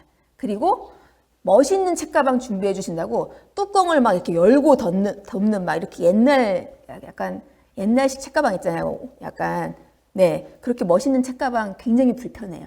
왜냐면 아이가 서랍을 옆에다 걸어놨는데 뚜껑 열다가 막 얼굴 막 맞고 막 이런 친구도 있거든요. 그리고 걔가 위아래가 길어요. 장이 이 길이가 길기 때문에 바닥에 막 끌려요. 그러니까 1학년에 어울리지 않는 멋만 있는 책가방이에요. 학교 생활에 되게 불편하거든요. 아이들이 자크로 쉽게 열고 닫을 수 있게 수시로 깜빡했네 이거 안 꺼냈네 그럼 열고 닫을 수 있게 그리고 얘가 가벼워야 돼요. 가볍고 쉽게 열고 닫을 수 있고 옆에 책상에 걸었을 때 끌리지 않는 길이 그러면 좋고요. 실내화는 제가 좀 전에 말씀드렸습니다. 발에 맞는 실내화 준비시켜야 되고요. 체육관이나 강당, 줄넘기 이런 거 다 강당에서 하는 모든 활동 다 실내화 신고 합니다. 운동화 신고 하지 않거든요. 그래서 발에 맞는 실내화가 정말 중요합니다. 그 다음에 필통. 필통을 하루에도 정말 12번도 더 떨어뜨려야 돼 아이들이. 왜냐면 책상에 되게 한정되어 있는데 이 공간 감각이 없기 때문에 나도 모르게 팔을 친다거나 나도 모르게 이렇게 뭐 밑에 있는 걸 줍는다고 하면서 이렇게 친다거나 이런 식으로 해서 책상에 있는 필통, 뭐 색연필, 교과서 엄청 많이 떨어뜨려요. 떨어뜨릴 때 천이 아닌 필통은 굉장히 시끄럽습니다. 그러면 소리가 막 크게 나요. 그럼 친구들이 다 그쪽을 보겠죠. 그러면 나는 민망해지는 상황이 펼쳐져요. 그 경험이 좋진 않겠죠. 그리고 이 필통을 보다 보면은 장난감 기능이 많은 필통들이 있잖아요. 뭐 게임 기능이 있다거나 변신하면 총이 된다거나 저희 반에도 그런 기능을 갖고 온 친구들이 있었는데 그러면 일단 수업에 집중하기 어렵습니다. 왜냐하면 선생님보다 더 재밌는 게 제 손에 있거든요. 선생님을 보지 않고 걔 가지고 계속 노는 거예요. 필통 가지고. 눈은 저를 절대 보지 않고 눈을 저를 보더라도 손은 여기가 있고 마음은 여기가 있는 거죠. 그래서 필통은 그냥 필통 기능만 있는 거. 아이가 너무 원하고 사달라고 해요. 그래도 마음은 아프시겠지만 천으로 된 필통, 그다음에 물건을 쉽게 꺼낼 수 있는 입구가 조금 잘 열리는 아이가 손을 너무 이렇게 집어넣어야 되는 게 아니라 입구가 잘 벌어지는 천으로 된 필통으로 준비해 주시는 게 좋습니다. 그다음에 연필과 지우개인데요. 연필 사용하는데 아이들이 1학년, 2학년 저는 사실은 초등학교 고학년까지도 샤프 사용 잘 안 시키거든요. 아이들이 글씨를 바르게 쓰기 위해서는 연필처럼 굵은 심으로 쓰는 게 글씨를 바르게 쓸 수 있어요. 그래서 샤프라든지 연필을 대체하는 그런 것보다는 초등학교 특히 저학년 때는 연필 꼭 준비해 주시고 특히 진한 연필로 준비해 주세요. 왜냐면 아이들이 힘이 없는데 옅은 심으로 쓰다 보면은 가뜩이나 힘도 없는데 이걸 힘을 주려면 글씨 한 줄 쓰는데 온 힘을 다 써요. 옅은 심이면 잘 안 나오거든요. 어머님들께서는 옅은 심이 뭔가 틀렸을 때 잘 지워질 거다라고 생각하시고 옅은 심으로 준비해 주시는 분들인데 오산이세요. 짙은 심도 무른 지우개로 지우면 잘 지워지거든요. 그리고 아이가 힘을 조금만 줘도 잘 써지기 때문에 글씨를 쓴다거나 선을 긋는다거나 아이들이 손으로 하는 활동을 할 때 부담감이 없어요. 그래서 진한 연필로 보통 4-5자로 준비를 해주시면 하루 생활하는데 어려움이 없고요. 한번 초반에는 되게 이제 잘 깎아주세요, 연필을. 아니면 아이가 잘 깎아오는데 이제 3월이 지나고 4월이 지나면 다 뭉툭한 연필로 아이들이 학교에 와요. 썼던 걸로. 그러면 글씨를 쓰는데 막 뭉개져서 써져요. 그러니까는 학기 초부터 자기 연필은 스스로 깎아서 준비할 수 있게 해주세요. 어머님들이 해주시다 보면 언젠가 어머님들은 에너지가 빠지시거든요. 어머님들이 안 깎아주게 되는 시기가 가요. 그게 4월이 되시는 분도 있고 6월이 되시는 분도 있고 시기만 다를 뿐이지 어머님들의 관심이 이제 연필에서 멀어지는 시기가 옵니다. 근데 그때 그럼 우리 아이들은 뭉툭한 연필만 가지고 다니는 거예요. 그러지 않게 학기 초부터 아이들이 스스로 자기 연필은 자기가 매일 깎을 수 있게 학교 가는 준비, 책가방을 챙기는 거 전에 꼭 연필은 한번 확인할 수 있게 그렇게 연습을 시켜주세요. 그다음에 지우개를 쓰다 보면은 지우개에 너무 힘을 주다 보면 잘 찢어져요. 찢어지면 하나가 2조각이 되고 2조각이 3조각이 되고 막 찢어지거든요. 그런 찢어진 조각들이 혹시나 없는지. 왜냐하면 지우개가 잘게 찢어지면 잘 안 지워지고 아이들이 손에 잡기도 힘들어요. 그러면 아이들이 그때부터는 지우개를 사용하지 않고 연필로 이렇게 막 긋습니다. 동그라미 쳐가지고 막 옆에다 다시 쓰고. 제가 제일 싫어하는 거거든요. 지우개 사용하지 않는 거. 근데 지우개가 온전히 잘 유지되고 있는지 그것도 자주자주 체크해 주시면 좋습니다. 그 다음에 기본 세계 색연필과 사인펜인데요. 이제 1학년은 학습 준비물들을 학교에서 많이 준비해 주실 거고 제가 여기 밑에 써놨는데 학교에서 준비물을 지원해 주시는 목록을 주실 거고 이거는 사지 마세요. 이것만 사주세요 라고 3월 4일에 안내가 나갈 거예요. 근데 그때까지 일단 사지 마시고 기다리셨다가 우리 학교에서 지원해 주는 거 빼고만 준비해 주시면 되는데 혹여나 색연필 사인펜을 혹시나 학교에서 마련해 주시면 괜찮은데 마련 안 해 주실 경우 24색, 36색 막 이런 거 사주시는 분도 있어요. 절대 필요 없습니다. 24색, 36색은 서랍에 넣고 빼기 너무 힘들어요.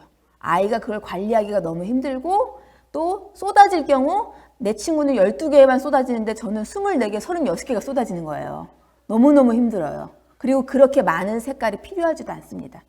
만약에 다양한 색깔이 필요한 경우에는 각 학교마다 학습 준비물실이 있고 그 준비물실에 36색, 48색의 색연필들이 다 준비되어 있어요. 선생님들이 필요하시면 그거 갖다 쓰시기도 하거든요. 그래서 12색의 색연필과 사인펜으로 아이들이 관리하기 편하게 무조건 초등학교 1학년은 관리하기 편해야 돼요. 내가 온전히 내 스스로 내 물건을 책임질 수 있는 정도만 준비를 해주시면 되고요. 그 다음에 손에 맞는 가위 풀입니다.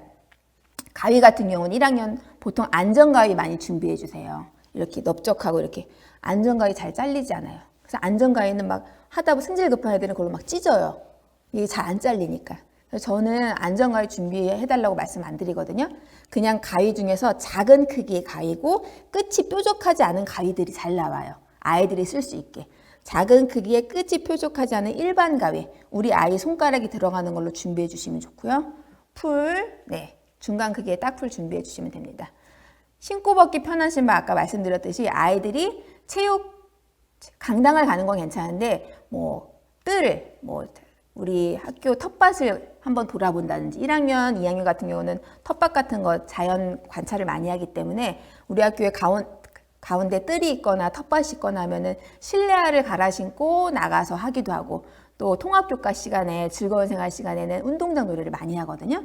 그럼 하루에도 한두 번은 운동장을 나가게 돼요. 그러면 그럴 때 신발을 갈아 신어야 되는데 이제 구두를 신는다거나 조금 운동화도 목이 올라오는 운동화를 신는다거나 하면 아이들이 약간 불편해할 수 있어요. 그래서 무조건 학교 갈 때는 예쁜 신발은 부모님과 나들이를 가거나 주말에 신는 것을 하고 학교 등하교 할 때는 무조건 신고 벗기 편한 게 최고예요. 그렇게 신겨주시면 좋겠습니다. 그래서 입학을 위한 학부모님들의 역할에 대해서 말씀드리도록 하겠습니다. 일단 공부 습관을 위해서 제가 다 보시면 아실 거예요. 어떤 게 중요한지. 근데 제가 정말 강조해서 말씀드리고 싶은 게 소리내어 책 읽기입니다. 지금은 이제 아이들이 책을 잘 읽지 못하는 친구도 있을 것이고 아직은 시작을 못할 수도 있는데 지금은 책을 읽는 게 아니라 소리내어 말하기로 그럼 준비시켜 주세요. 어머님들이 뭐 한 문장이라든지 뭐 한 두 문장이라든지 이렇게 정해 주셔서 그 소리가 온전히 크게 자기 소리로 들릴 수 있게 소리내어 읽고 말하기. 처음에는 말하기로 시작해서 그 다음 글을 읽게 되면 소리내어 읽기로 해주시면 좋은데 왜 소리내어 읽기가 중요하냐면 제가 아까 발표도 말씀드렸듯이 누군가에게 상대방에게 내 목소리를 전달하는 훈련이 굉장히 중요하거든요. 그래서 집에서도 부모님과 자녀의 거리를 조금씩 벌리시면서 이렇게 했더니 우리 땡땡이 소리가 안 들리네. 조금 더 크게 해볼까? 이런 식으로 조금 약간 부담스럽지 않는 선에서 연습시켜 주시면 좋고 소리내어 읽기 사실은 처음에 친구들이 소리내어 읽기를 하다 보면 처음에는 하나의 음절을 떠듬떠듬 읽게 돼요. 왜냐하면 처음에 낱글자를 읽듯이 읽지를 못하니까. 근데 읽다 보면 소리내어 읽다 보면 의미 단위로 잘라서 읽게 돼요. 내가 뭐 무엇을 어떻게 했다. 그러면서 자기도 모르게 의미를 나누게 되고요. 의미를 나누어서 소리내서 읽다 보면 띄어읽기가 자연스럽게 돼요. 띄어읽기가 되다 보면 나중에 이제 받아쓰기를 할 텐데 띄어쓰기도 자연스럽게 돼요. 띄어쓰기, 문장부호 이런 것들이 나오게 되는 2학기 되면은 나는 소리내어 읽기만 했는데 우리 아이가 띄어읽기도 되고 띄어쓰기도 되고 나중에 1학기 말쯤에 그림 일기를 쓸 때 띄어쓰기 때문에 스트레스 안 받으셔도 됩니다. 그림 일기 쓸 때 아이들이 띄어쓰기 되게 힘들어 하거든요. 어떻게 띄어 써야 되는지 잘 모르는데 그럴 때 그림책을 읽으면서 항상 소리내서 읽게 시켜주세요. 그러면 띄어 읽기나 띄어쓰기가 자연스럽게 되고 저는 사실 소리내어 읽기는 초등학교, 중학년, 고학년까지도 시키거든요. 이게 굉장히 좋은 교육입니다. 이렇게 해주시면 좋고요. 집중해서 듣는 습관을 길러주시면 좋아요. 아이들이 아까도 말씀드렸지만 자기 중심적인 사고가 많은 친구들이기 때문에 자기 얘기하는 건 좋아하지 모둠 활동 같은 거 제가 시키면 모둠에서 뭐 협의해 주세요, 뭐 정해 주세요 하면 4명이 다 자기 얘기만 하고 있어요. 듣는 친구가 한 명도 없거든요. 친구가 뭘 얘기했는지를 아무도 몰라요. 그런 것들이 뭔가 이제 처음에는 조금 힘들지만 누군가가 한 명이 얘기했을 때 나는 그 친구 얘기를 온전히 들어야 되고 다 들은 이후에 그 친구가 무엇을 말했는지 내 입으로 얘기할 수 있어야 돼요. 친구가 한 얘기를 내가 정리해서 얘기할 수 있는 거. 듣는 습관이 듣고 나서 그 내용을 정리해서 말하는 습관까지 연결되거든요. 그래서 부모님이랑 습관적으로 집에서 대화를 나누실 때도 엄마가 얘기한 거, 엄마가 뭐라고 얘기했을까 이렇게 한 번씩 얘기해 주시면서 그런 것들을 조금 듣고 나서 내 입으로 말할 수 있는 똑같이 말은 못하지만 내 방식대로 정리를 할 수 있겠죠. 그게 굉장히 중요한 훈련이기 때문에 듣고 말하기 연습도 시켜주시면 좋습니다. 두 번째는 마음을 여는 공감과 소통 대화입니다. 이제 친구들이 이제 여러 가지 학교 생활들을 하면서 실수도 많이 하고요. 잘못도 종종 할 거예요. 실수나 잘못을 했을 때 그걸 뭐 잘못했다거나 타박한다거나 다음부터 그러면 안 된다거나 막 그런 식으로 말을 하게 되면 아이들이 조금 주눅이 들고요. 학교 가기가 싫어지고 학교에서 뭘 하기가 싫어져요. 왜냐하면 엄마한테 또 혼날 것 같으니까. 그래서 그럴 때는 아이가 실수를 편안하게 얘기할 수 있는 건 그 아이가 그만큼 건강하다는 뜻이에요. 마음이. 엄마한테 실수를 이렇게 거침없이 얘기할 수 있는 건 내가 우리 자식과 관계가 굉장히 좋구나. 우리 아이가 나를 굉장히 편안하게 생각하구나. 저도 그렇게 생각하거든요. 저희 반 아이가 와서 자기 잘못이나 그런 것들을 저한테 얘기해주면 전 너무 고맙다고 해요. 선생님한테 알려줘서 너무 고마워. 선생님이 그거 앞으로 보면서 필요할 때 선생님이 도와줄게. 아니면 다음부터는 선생님한테 그 하기 전에 힘들면 선생님한테 도움을 요청해 이렇게 얘기해 주거든요. 그래서 그렇구나. 많이 힘들었겠구나. 그랬구나. 이렇게 인정해 주시고 또 부모님들께서도 아이한테 혹여나 실수하시거나 잘못하신 경우 있잖아요. 저희 어른이지만 있잖아요. 그럴 때는 아이한테 미안하다고 사과를 해주세요. 왜냐하면 1학년 생활하다 보면 친구들 중에서 친구한테 사과 못하는 친구들 있어요. 잘못했는데 끝까지 미안하다고 못해요. 우리 친구가 우리 옆에 영희 연필을 가져갔는데 아니면 필통을 밀었는데 영희가 기분이 나쁘다는데 어떻게 해야 되지? 입을 꾹 다물고 있어요. 그냥 미안하다는 말을 하고 싶지 않은 거예요. 그거는 그만큼 아이가 미안하고 고맙고 이런 말들에 노출이 안 된 거거든요. 그 말이 불편한 거예요. 하는 게. 그러니까 부모님들께서도 충분히 그런 일들이 있을 때는 엄마도 아빠도 미안하다고 말할 수 있고 그 미안하다는 말은 그런 뭐 어른이나 아이의 구분이 없는 거거든요. 아이들 그런 것에서 노출이 많이 된 친구들은 사과도 잘하고 용서도 잘해요. 친구가 미안하다고 하면 괜찮아. 사과해줘서 고마워. 이러고 되게 뒤끝 없이 가거든요. 근데 그 미안하다는 말을 잘 못하거나 용서를 잘 못하는 친구들은 끝까지 그거에 막 이렇게 막 화가 나 있고 학교 온전히 그 5교시 내내 마음이 불편해요. 그런 친구들은. 그래서 그런 것들을 조금 편안하게 받아들이고 사과하고 용서할 수 있게 부모님들께서도 자주자주 미안해, 고마워 이런 감정 표현을 자주 해주시면 좋을 것 같습니다.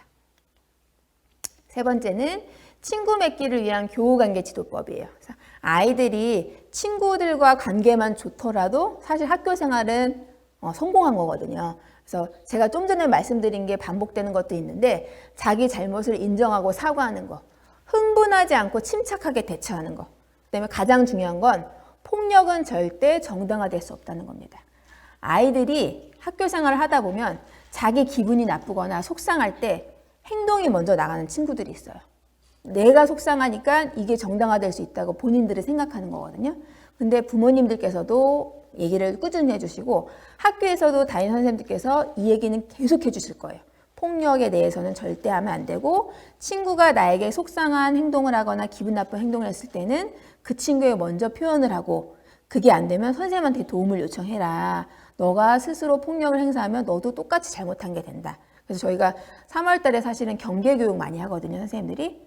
나와 친구 사이의 경계에 대해서 항상 얘기해요. 우리 나하고 친구 사이에는 보이지 않는 선 경계가 있고 그 경계는 항상 물어봐야 돼. 친구의 물건이나 친구의 지우개를 잠깐 빌리고 싶어도 갖고 와서 쓰지 않고 갖고 오기 전에 경계를 물어봐요. 친구야, 나 지우개 필요한데 좀 빌려줄 수 있어? 친구의 허락을 구하고 친구가 좋다고 하면 쓰는 그런 것들이 좀 습관화가 돼야 돼요. 말보다 행동이 앞서는 친구들은 이게 조금 찾기 초에 적응하기 힘들거든요. 그래서 자기 마음이 있으면 울컥하는 마음이 있더라도 좀 가라앉히고 그 마음을 선생님한테 말로 표현할 수 있고 도움을 요청할 수 있게 그렇게 하면 좋고요. 작은 거짓말이라도 넘기지 않는 거. 이 거짓말은 사실은 습관이거든요. 거짓말들을 했을 때 그냥 지나치다 보면 학교 생활에서도 거짓말이 습관적으로 반복되는 친구들이 있어요. 그런 것들은 이제 초반에는 문제가 안 되는데 지나다 보면 친구들이 거짓말 잘하는 애, 쟤는 거짓말을 많이 해. 이런 인식이 되면 조금 친구들 사이에서는 이게 좋은 건 아니잖아요. 그리고 거짓말을 했을 때 부모님들의 반응이 중요한데 거짓말을 못하게 하는 건 중요하지만 그렇다고 거짓말을 너무 과하게 혼내시면 아이들이 그걸 모면하기 위해서 또 거짓말을 하게 되거든요. 그래서 거짓말을 했을 때는 그 거짓말을 하면 안 되는 걸 좀 편안하게 설명을 조근조근 해주시고 다음 왜 거짓말을 하게 됐는지 그 이유가 있을 거예요. 혼나고 싶지 않아서 거짓말을 했을 수도 있고 이걸 감추고 싶어서 아니면 속상해서 여러 가지 이유가 있을 거예요. 거짓말하는 이유는. 그 이유를 한번 들어봐 주세요. 그리고 그렇지 않다는 걸 인식시켜 주시고 거짓말 할 필요가 없다는 거. 거짓말 할 필요 없이 엄마는 다 괜찮아 이런 말 아이가 좀 편안한 마음을 가질 수 있게 그렇게 도와주시면 됩니다. 다음 바른 식습관을 위한 밥상머리 교육입니다. 그래서 아이들 다양한 식재를 경험할 수 있게 해주시고요.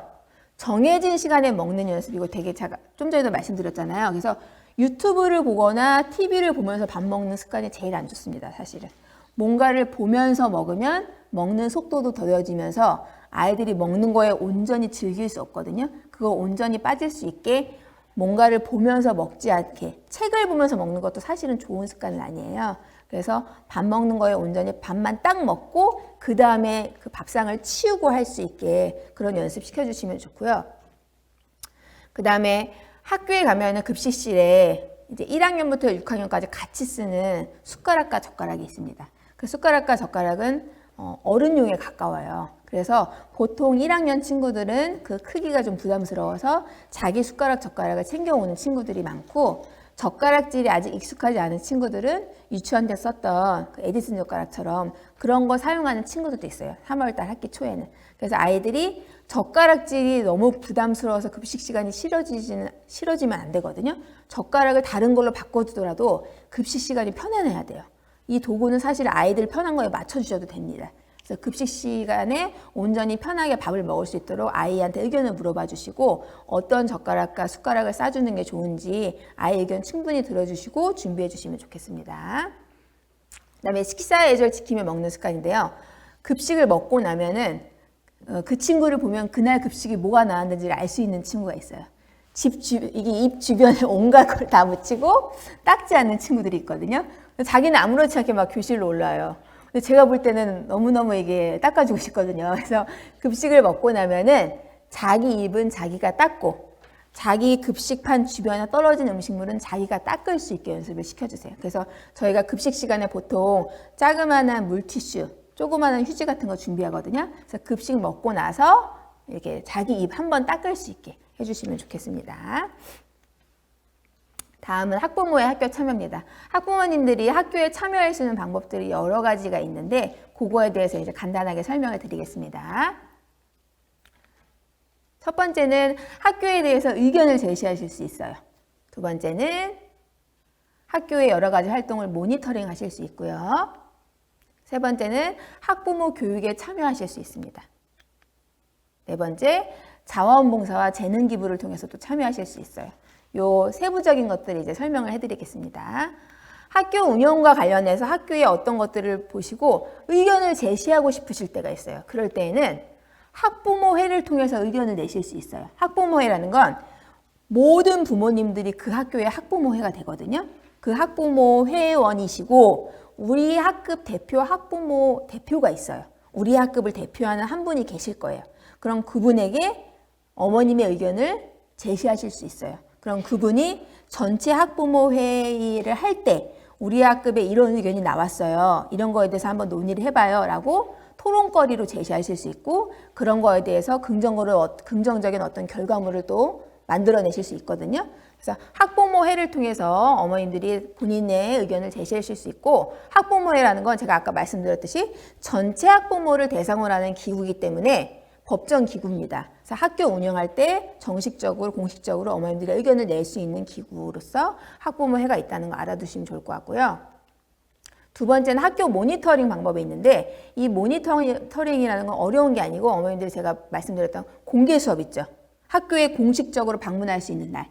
공개 수업이라든지 학교 설명회라든지 학부모 총회 이런 것들이 있을 거예요. 학기별로 보통 한 번씩 있거든요. 그럴 때에 가서 공식적으로 학교 시설을 둘러보실 수 있고 우리 학급을 볼 수 있고 우리 아이가 앉아있는 의자도 볼 수 있고 책상도 볼 수 있는 날이에요. 그래서 그런 것들을 통해서 한번 학교를 둘러보시고 의견을 제시하실 수도 있고 또 제가 아까 급식 말씀드렸는데 급식 모니터링단이라고 학부모회랑 마찬가지로 우리 학교의 급식에 대해서 질 관리 같은 거 확인하는 그런 단체가 있어요. 급식 모니터링은 학기 초에 또 뽑거든요. 학부모님들 학급에 뭐 한 분씩이라든지 이런 식으로 뽑게 돼요. 그러면 1년에 내가 뭐 한 번이나 두 번 정도 우리 학교에 급식이 들어올 때 재료 같은 거 아침에 일찍 가서 확인해 주실 수 있거든요. 그런 거로도 참여하실 수 있습니다. 네, 학부모 교육은 학교에서 다양한 주제로 학부모 교육이 진행돼요. 그래서 뭐 아이들 진로 교육이라든지 요즘 뭐 미래 역량 교육, AI 교육, 아이들의 인성 교육, 뭐 여러 가지 성교육 관련해서 다양한 주제로 학부모 교육이 이루어지면 그때 어머님들이 이알림이 다 까셨잖아요. 이알림이로 신청해서 그 학교에 우리 학교 가서 학부모 교육을 들으실 수 있어요. 다양한 주제로 열리기 때문에 필요한 거에 적극적으로 신청해 주시면 됩니다. 그다음에 자원봉사와 재능기부인데요. 이건 학교마다 조금씩 다른데 그 학교마다 뭐 독서 동아리 활동하는 학부모회가 있는 경우도 있고 아니면 안전과 관련된 학부모회를 하는 경우가 있어요. 그러면 아침마다 아이들 등하굣길에 도움을 주실 수도 있고 아니면 아이들 책 읽기에 도움을 주실 수도 있고 그런 것들이 학교마다 조금씩 다르기 때문에 이렇게 학교에서 하고 있는 활동으로 참여하실 수 있고요. 지역 환류 프로그램 같은 경우는 학교 이제 뭐 학부모 센터라든지 이런 데에서 어머님들이 일부 교육을 받으시고 다시 학교에 가서 어머님들이 배운 것들을 다시 나눠줄 수 있는 그런 프로그램들도 있습니다. 그래서 제가 방금 학부모회 말씀드렸는데 학교에는 학부모님들이 참여할 수 있는 기관이 학부모회와 학교운영위원회 이렇게 두 가지로 크게 구분이 돼요. 학부모회, 학교운영위원회 어떻게 하는 역할이 다른지 안내드리도록 하겠습니다. 학부모회는 아까 말씀드렸듯이 학교의 전체적인 교육 활동에 참여하고요. 학부모의 의견을 제시하는 기구. 또 아까 학부모 교육이 있다고 했잖아요. 그런 학부모 교육을 학교에서 짜기도 하지만 학부모 회의에서 짜기도 해요. 왜냐면 어머님들이 우리에게 필요한 교육 이거 해달라 이렇게 말씀하시는 경우가 있거든요. 그러면 학부모회에서 그 주제를 정해서 강사를 섭외하시기도 하고 아니면 이런 강사 섭외해 주세요 하면 그런 강사를 학교에서 섭외해 드리기도 해요. 그래서 그런 것들을 하는 게 학부모회고요. 학교 운영회는 뭐냐면 학교의 여러 가지 일들을 심의하는 기구예요.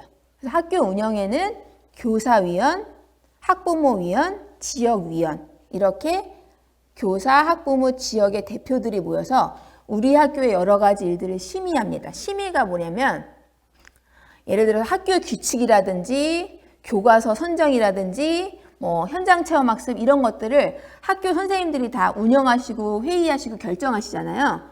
결정하신 것들을 학교 운영위원회에 보고를 하는 거예요. 저희 이렇게 이런 교과서 선정했어요. 요번에 이렇게 학칙을 개정했어요.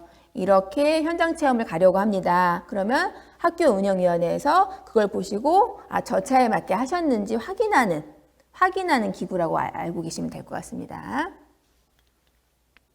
그래서 공동체의 발전을 위해서는 학교에 대한 요구도 물론 필요해요, 어머님.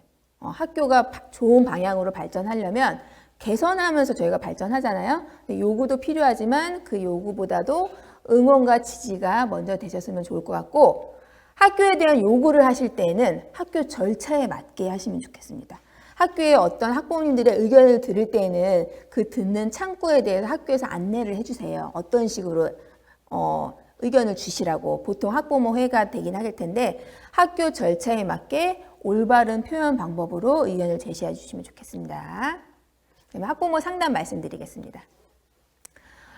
상담 일정은 학교에서 상담 기간이 되면은 알림이로 안내가 나갈 거예요. 상담 주간이 언제부터 언제까지 보통 3주 정도 됩니다. 상담 주간에 어머님들의 일정을 쭉 1지망, 2지망, 3지망 어린이집 상담하셨듯이 이렇게 지망을 쓰시게 돼요.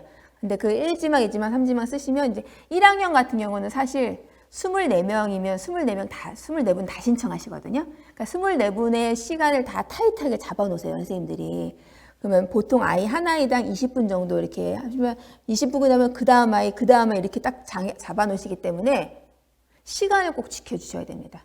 시간 깜빡하셔서 어머님은 한 분이신데 우리 선생님 같은 경우는 뒤에 여러분이 또 밀려 계시잖아요. 그럼 또 다르게 그 어머님을 또 새로운 날짜를 잡으셔야 되면 어머님과 또 소통을 해야 되고 또 다른 날짜를 잡아야 되기 때문에 시간을 딱 잡아 놓으셨으면 그 시간에 맞게 상담을 해주시면 좋고요. 솔직하게 이야기하고 경청해 주시면 좋겠습니다. 아이들이 집에서 하는 행동과 학교에서 하는 행동 물론 일관된 친구들도 많아요. 그런데 집에서는 나 혼자 혹은 나랑 뭐 동생, 나랑 오빠 이렇게 하나나 둘, 뭐 많아봤자 셋 이건데 학교라는 공간은 사회적인 공간이거든요. 대집단이에요. 여러 사람들과 함께 사는 것이기 때문에 내가 가정에서 미처 발견하지 못한 행동들을 할 때가 있어요. 그러면 그런 말씀을 드릴 때 어머님들께서 우리 그런 애 아닌데요? 그런 적 없는데요? 이렇게 반응하시는 분들이 있어요. 그러면 선생님들 입장에서 굉장히 약간 어떻게 할지를 몰라요. 얘가 그렇게 행동해서 그걸 좀 같이 얘기를 해서 그 아이를 이런 걸 조금 약간 개선해 나가고 싶어서 말씀을 드렸는데 그거에 대해서 아예 받아들이지 못하시면 담임선생님께서 좀 약간 염려가 되고 어떻게 표현될지 약간 불편해지거든요.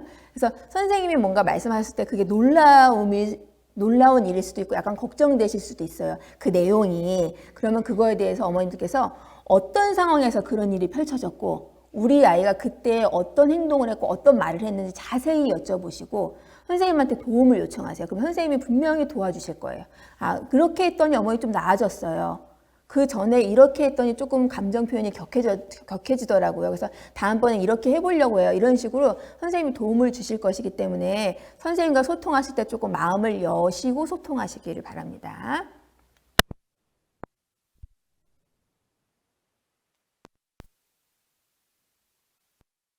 아세요? 네. 같은 내용인데 자녀의 단점을 그렇게 선생님과 이야기를 나누시면서 수용하시고 그 선생님이 주시는 말씀과 어머님들이 또 가정에서 보는 또 우리 아이의 면이 있잖아요. 가정에서 이렇게 생활하는데 선생님, 학교에서는 이렇게 생활하는데 어떻게 하면 좋을까요? 선생님이랑 같이 소통하시면서 방법을 찾아 나가시면 될 것 같습니다. 그래서 자녀의 또 내가 모르는 또 장점을 선생님이 말씀해 주실 때가 있어요. 집에서는 몰랐던 면인데 친구를 굉장히 적극적으로 잘 도와주고요.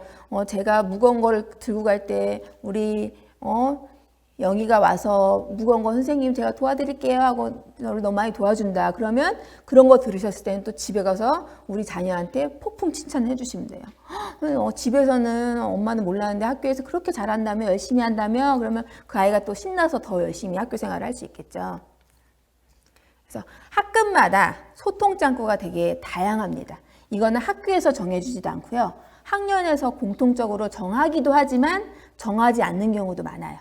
학급마다 소통 창구가 다르기 때문에 우리 담임 선생님이 어떤 방법으로 소통하시는지를 확인하시고 알림장, 예를 들어서 전화, 학급 소통방이라고 해서 그 학급마다의 알림장을 쓰는 앱들이 있을 거예요. 그런 앱들을 어떤 걸 사용하시고 어느 시간 이후에 상담이 가능하다고 말씀하시는지 이런 걸 꼭 체크하셨다가 어머님들이 궁금하시거나 염려되시는 게 있을 때 그 시간 안에 다양한 방법을 통해서 소통하시면 됩니다.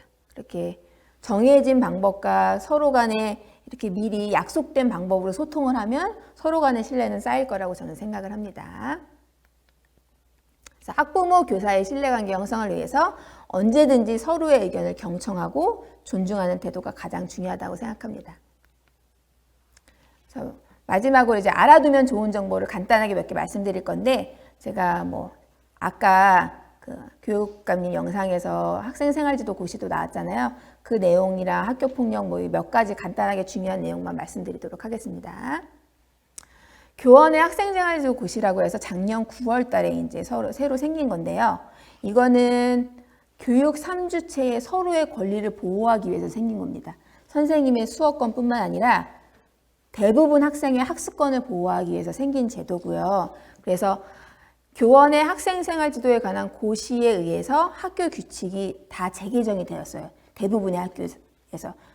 작년 12월 달에 재개정을 하라고 해서 다 했고 올해부터 이제 새로 재개정된 학교 규칙들이 적용이 될 거예요. 그래서 어머님들께서 우리 학교의 학교 규칙이 혹시 궁금하시면 이제 입학하신 후에 학교 홈페이지에 가보면 공지사항에 모든 학교의 규칙이 탑재되어 있거든요. 그래서 거기서 살펴보시면 되고 아마 대부분의 학교에서 3월 달에 학교 규칙에 대해서 알림이로 안내문이 나갈 겁니다. 그때 한번 보시면 됩니다.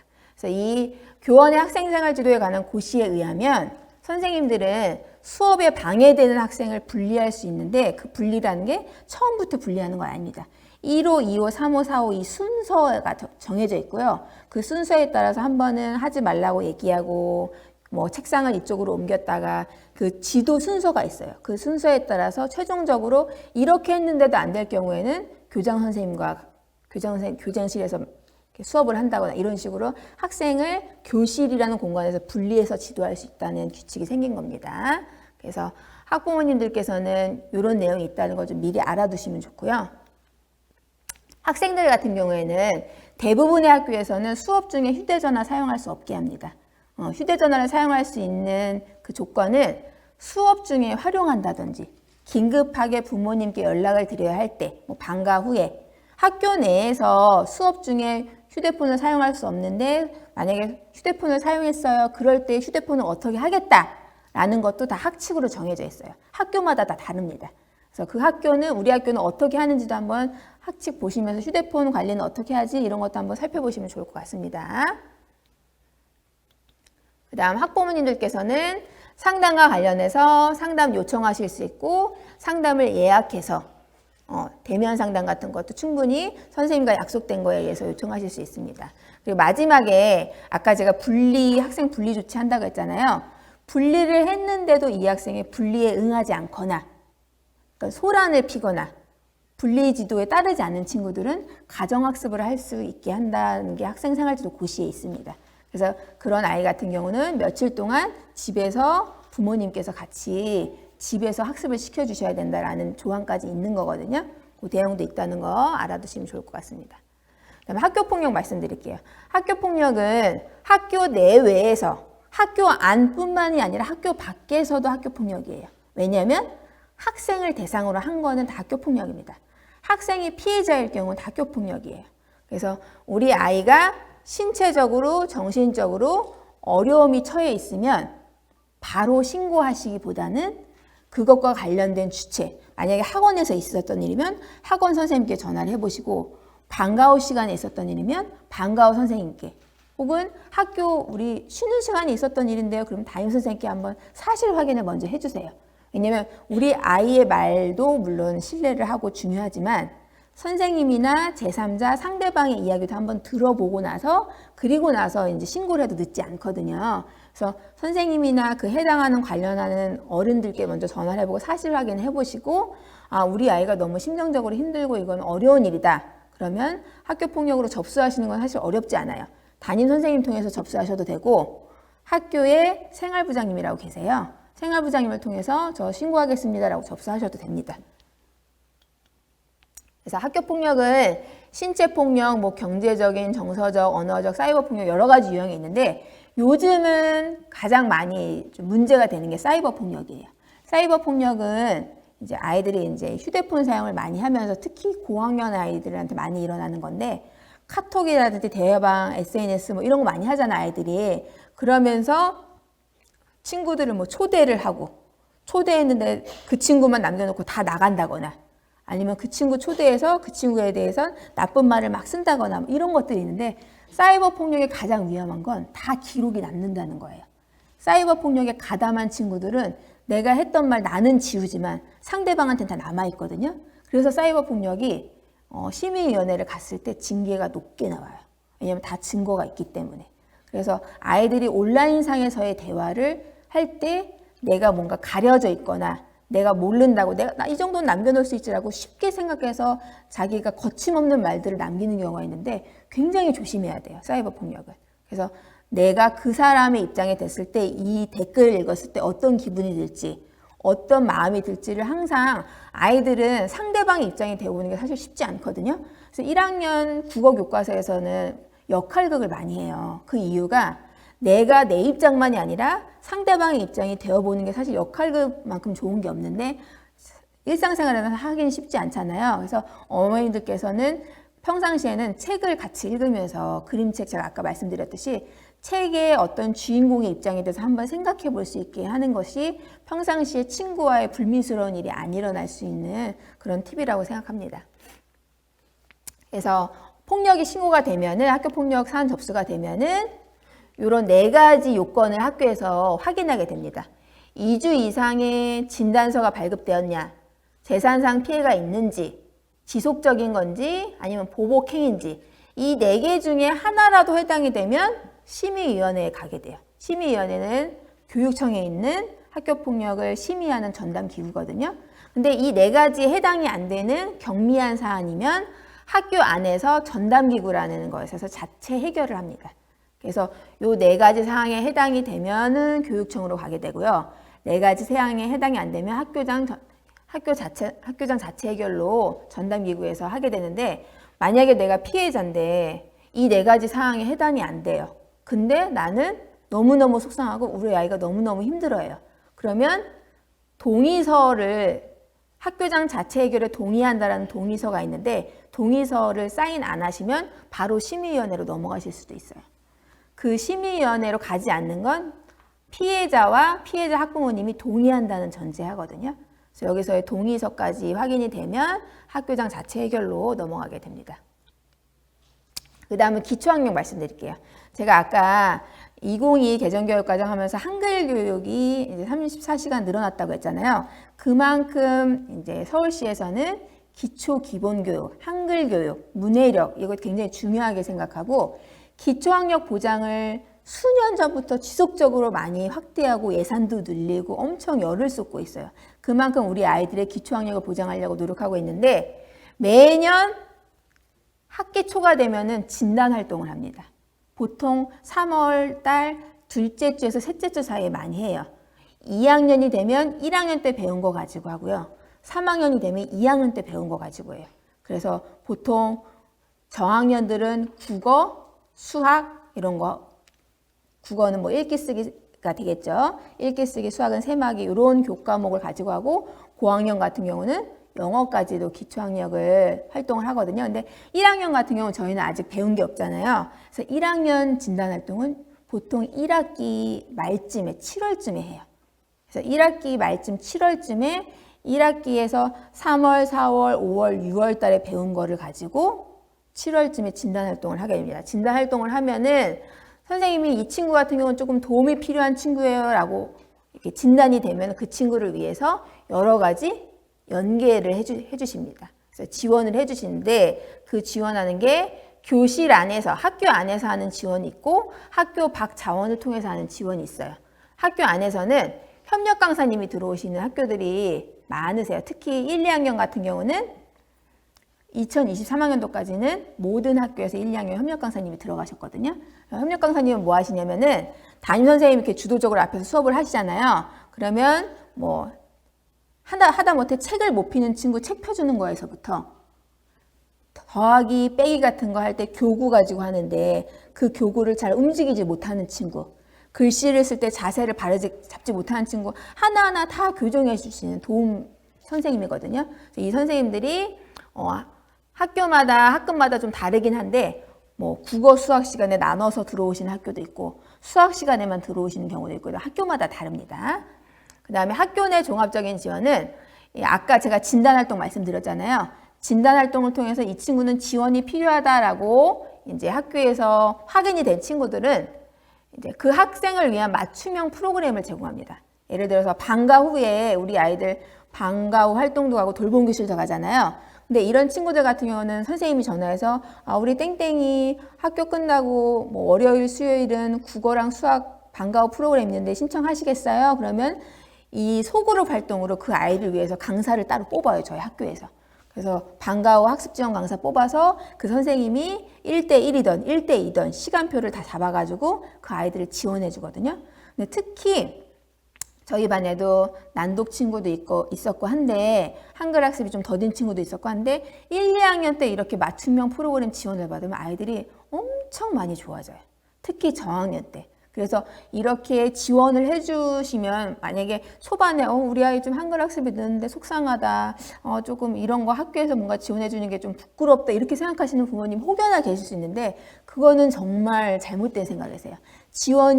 좋은 지원이 있으면 그 지원을 적극적으로 받으시고 지원을 활용하셔서 우리 아이가 조금이라도 더 빨리 학교에 적응하는 게 우선이지 그거 조금 남아서 공부한다고 그게 부끄러운 일이 절대 아니거든요. 늦는 속도를 조금 빨리 도와주려고 하는 거지 그 아이가 부족하거나 못해서 하는 게 아니기 때문에 그런 학교에 좋은 시스템이 있거나 좋은 프로그램이 있으면 적극적으로 활용하시면 좋겠습니다. 그다음에 학교 밖 전문적인 지원은 그 구마다 학습지원센터라든지 학습도움센터, 위센터 이런 것들이 있어요. 그래서 심리 정서적으로 좀 어려움을 겪는 친구나 아니면 제가 말씀드렸던 난독이나 난산 이런 것처럼 클리닉, 종합적인 지원이 필요한 친구들은 이런 센터에서 진단도 해주시고 지원도 해주십니다. 그래서 이런 안내문이 나갈 때 집중해서 보시고 선생님이 뭔가 진단 활동한 다음에 어머님들께 연락이 와서 얘기를 해주실 때는 좀 귀담아 들으시고 적극적인 도움을 받으시면 좋을 것 같습니다. 그래서 방금 제가 얘기했던 건데요. 글자를 읽고 쓰는데 어려움이 있는 친구들이 있어요. 특히 저학년 때 가끔씩 많지는 않는데 이런 친구들은 글자 자체를 읽지 못하는 그런 상황이기 때문에 아무리 옆에서 읽고 쓰기를 가르쳐줘도 모르는 거거든요. 이때 빨리 이 난독 지원 프로그램에 들어가면 아이들이 조금 쉽게 적응할 수 있기 때문에 이런 것들을 어머님들이 아마 상담을 하거나 1학기 상담을 하거나 아니면은 수업을 쭉 듣다가 선생님들이 연락을 주실 거예요. 그런 경우는 조금 열린 마음으로 받아주시면 좋을 것 같습니다. 그 다음 이제 학부모 서비스들이 있어요. 학교 홈페이지나 학교 알림이 같은 거 가입하셔서 그때그때 적극적으로 학교 안내 받으시면 좋을 거예요. 나이스 대국민 서비스라고 학부모 이제 우리 자녀와 관련해서 학교에서 입력하는 여러 가지 것들이 있어요. 그런 것들을 학부모 서비스 가입해서 일정 시간이 지나면 부모님들이 확인하실 수 있는 것들이 있거든요. 내용들을. 그래서 학부모 나이스 서비스도 가입하시면 좋을 것 같습니다.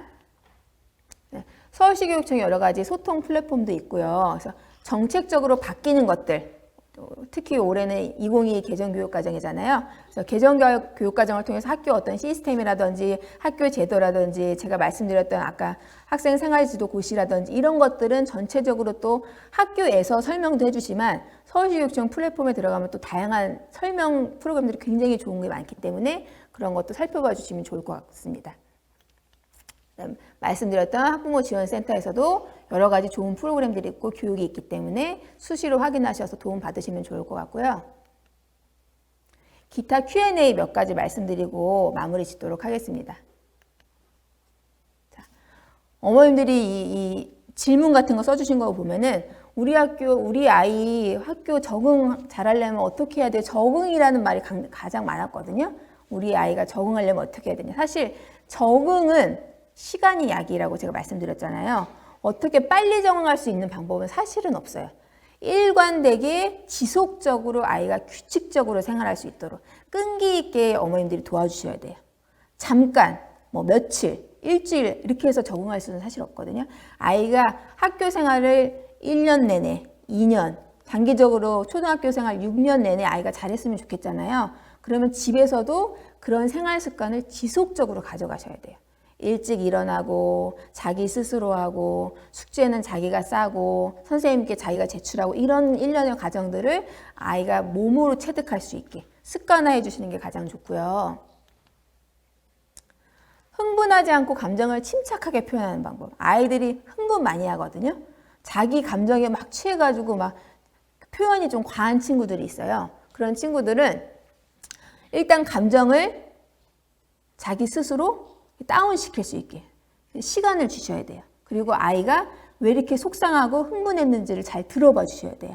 아이가 자기 목소리를 듣는다고 생각할 때는 감정이 수그러들어요. 막 화가 나다가도 일로 와서 선생님한테 좀 얘기해 볼래? 그러면 갑자기 온순해져요. 선생님이 자기 얘기를 들어준다고 하면. 왜냐면 자기 얘기를 안 듣는다고 생각하니까 막 화가 나는 거거든요. 그래서 일로 와서 선생님한테 얘기를 해봐 하면 아이가 또 차분차분 얘기를 해요. 그래서 어머님들께서도 뭔가 아이가 화가 나거나 조금 속상해할 때는 일단 들어주세요. 들어주시고 어머님들이 하고 싶은 건 나중에 얘기해 주시면 좋아요. 아이가 감정이 수그러들었을 때. 거짓말 얘기 아까 말씀드렸을 거예요. 그래서 반복적으로 거짓말하면은 그 거짓말을 하지 않게 하는 습관은 굉장히 중요하기 때문에 거짓말 하지 않게 분명히 말씀해 주셔야 되고 거짓말이 또 다른 거짓말을 부르지 않게 너무 과하거나 너무 화가 난 어투로 지도는 해주시면 안 된다는 거. 내성적인 친구들 많을 거예요. 내성적인 친구들이 학교에서 새로 만나는 친구들이랑 어떻게 하면 잘 어울릴 수 있을까? 그런 경우에는 자녀가 이제 사실은 많은 친구들과 다 같이 두루두루 지내면 제일 좋겠죠. 근데 그게 조금 체질상 어려운 친구들이 있어요. 그런 친구들은 소그룹이라도 처음에는 같은 어린이집 친구들끼리 친하겠죠. 그러면 그게 너무 어머님들은 성에 안 차실 수 있어요. 다른 친구들이랑 좀 친했으면 좋겠고 다양하게 사귀었으면 좋겠는데 근데 그렇게 욕심내시기보다는 일단 익숙한 친구들, 소그룹 친구들하고 조금 활동을 편하게 하다 보면 나도 모르게 또 여러 친구들이랑 또 자연스럽게 섞이게 되거든요. 그래서 소수 몇 친구들이랑도 아이가 학교 생활을 즐겁게 하는 게 가장 우선이기 때문에 그런 거에서 너무 이렇게 욕심을 빨리 내시지 않았으면 좋겠습니다. 학교에서 실시하는 게 건강검진 아까 제가 말씀드렸을 거예요. 1학기 후반쯤에 하는 거. 요거 할 때 학교에서 검진 기간을 정해주세요. 그 검진 기간을 정해주시는데 어머님들이 평상시 다니는 병원이 아니에요. 그래서 내가 다니는 병원에 가고 싶은 어머님들이 계실 거예요. 그럴 때에는 사실 학교에서 정해주는 검진 기관은 학원이 심의를 통해서 기관이 정해져 있고 그 검진 기관에 가면은 무료로 검진을 받으실 수 있어요. 그런데 어머님들이 평상시에 다니는 병원에 가시면 검진 비용을 내고 받으시면 됩니다. 그런 거는 선택하시면 됩니다. 학교에서 정해진 기관에 가면 무료로 받을 수 있다는 거. 그래서 마지막입니다. 학교에서 있었던 일을 말하지 않는 친구들이 있어요. 입을 꾹 닫고 있는 친구들. 도대체가 얘가 학교에서 뭘 했는지를 옆 친구나 옆집 아줌마한테 들어야지 우리 아이한테 도대체 들을 수 없는 친구들이 있거든요.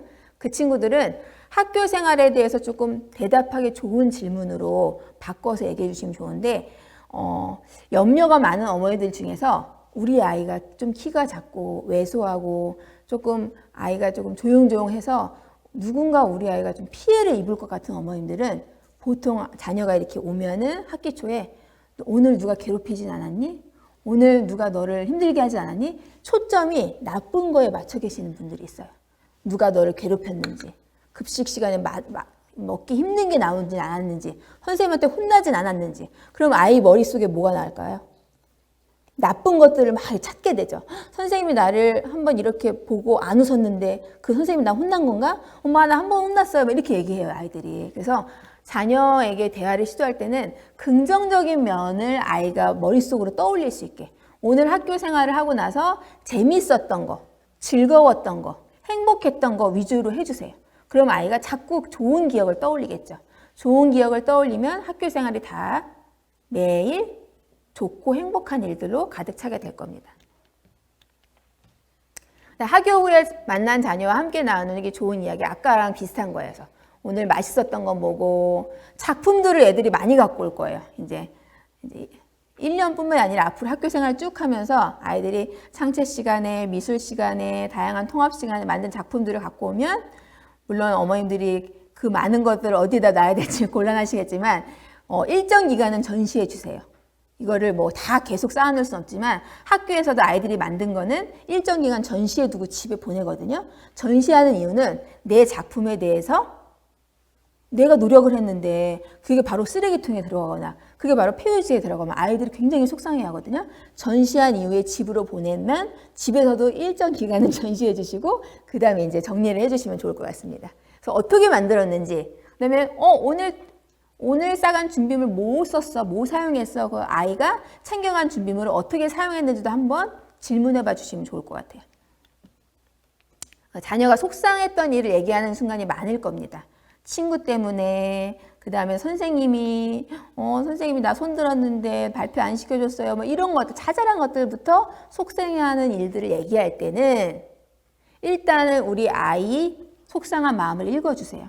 많이 속상했겠다 읽어주시고, 만약에 친구와 관련된 문제라면 다음부터는 친구한테 직접 얘기해봐. 네가 이러면 내 기분이 나쁘다라는 걸 너 입으로 직접 표현해보라고 얘기해 주시고, 만약에 그렇게 했는데도 친구가 변하지 않는 친구들이 있어요. 지속적으로 하는 친구. 그럴 때는 선생님한테 꼭 말씀드려. 근데 처음부터 선생님한테 말씀드리면 이게 뭔가 이르면 해결된다라는 인식이 아이들이 생기고, 자잘한 것부터 이르게 되면 아이 스스로 할 수 있는 게 하나도 없어요. 그래서 일단은 내가 혼자 해보고 그래도 안 되면 선생님의 도움을 받는다라는 인식을 어렸을 때부터 가지면 자기 스스로 할 수 있게 되는 일들이 조금씩 많아지거든요. 세상에서 가장 먼 거리는 어디부터 어딜까요? 머리에서 가슴까지라고 합니다. 왜 머리에서 가슴까지일까요? 머리로 충분히 인지한 것도 가슴으로 느끼고 실천하기까지는 굉장히 오래 걸려요.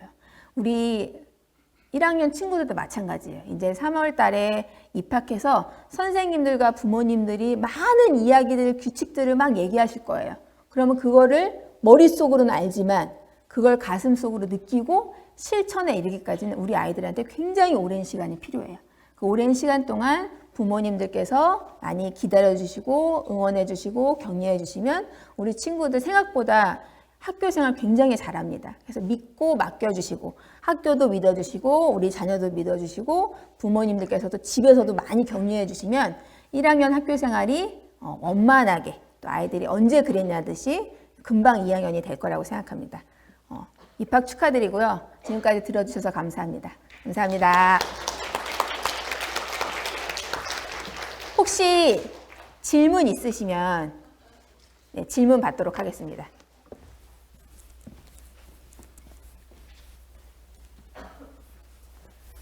질문 없으세요? 아주 사소한 것도 괜찮습니다.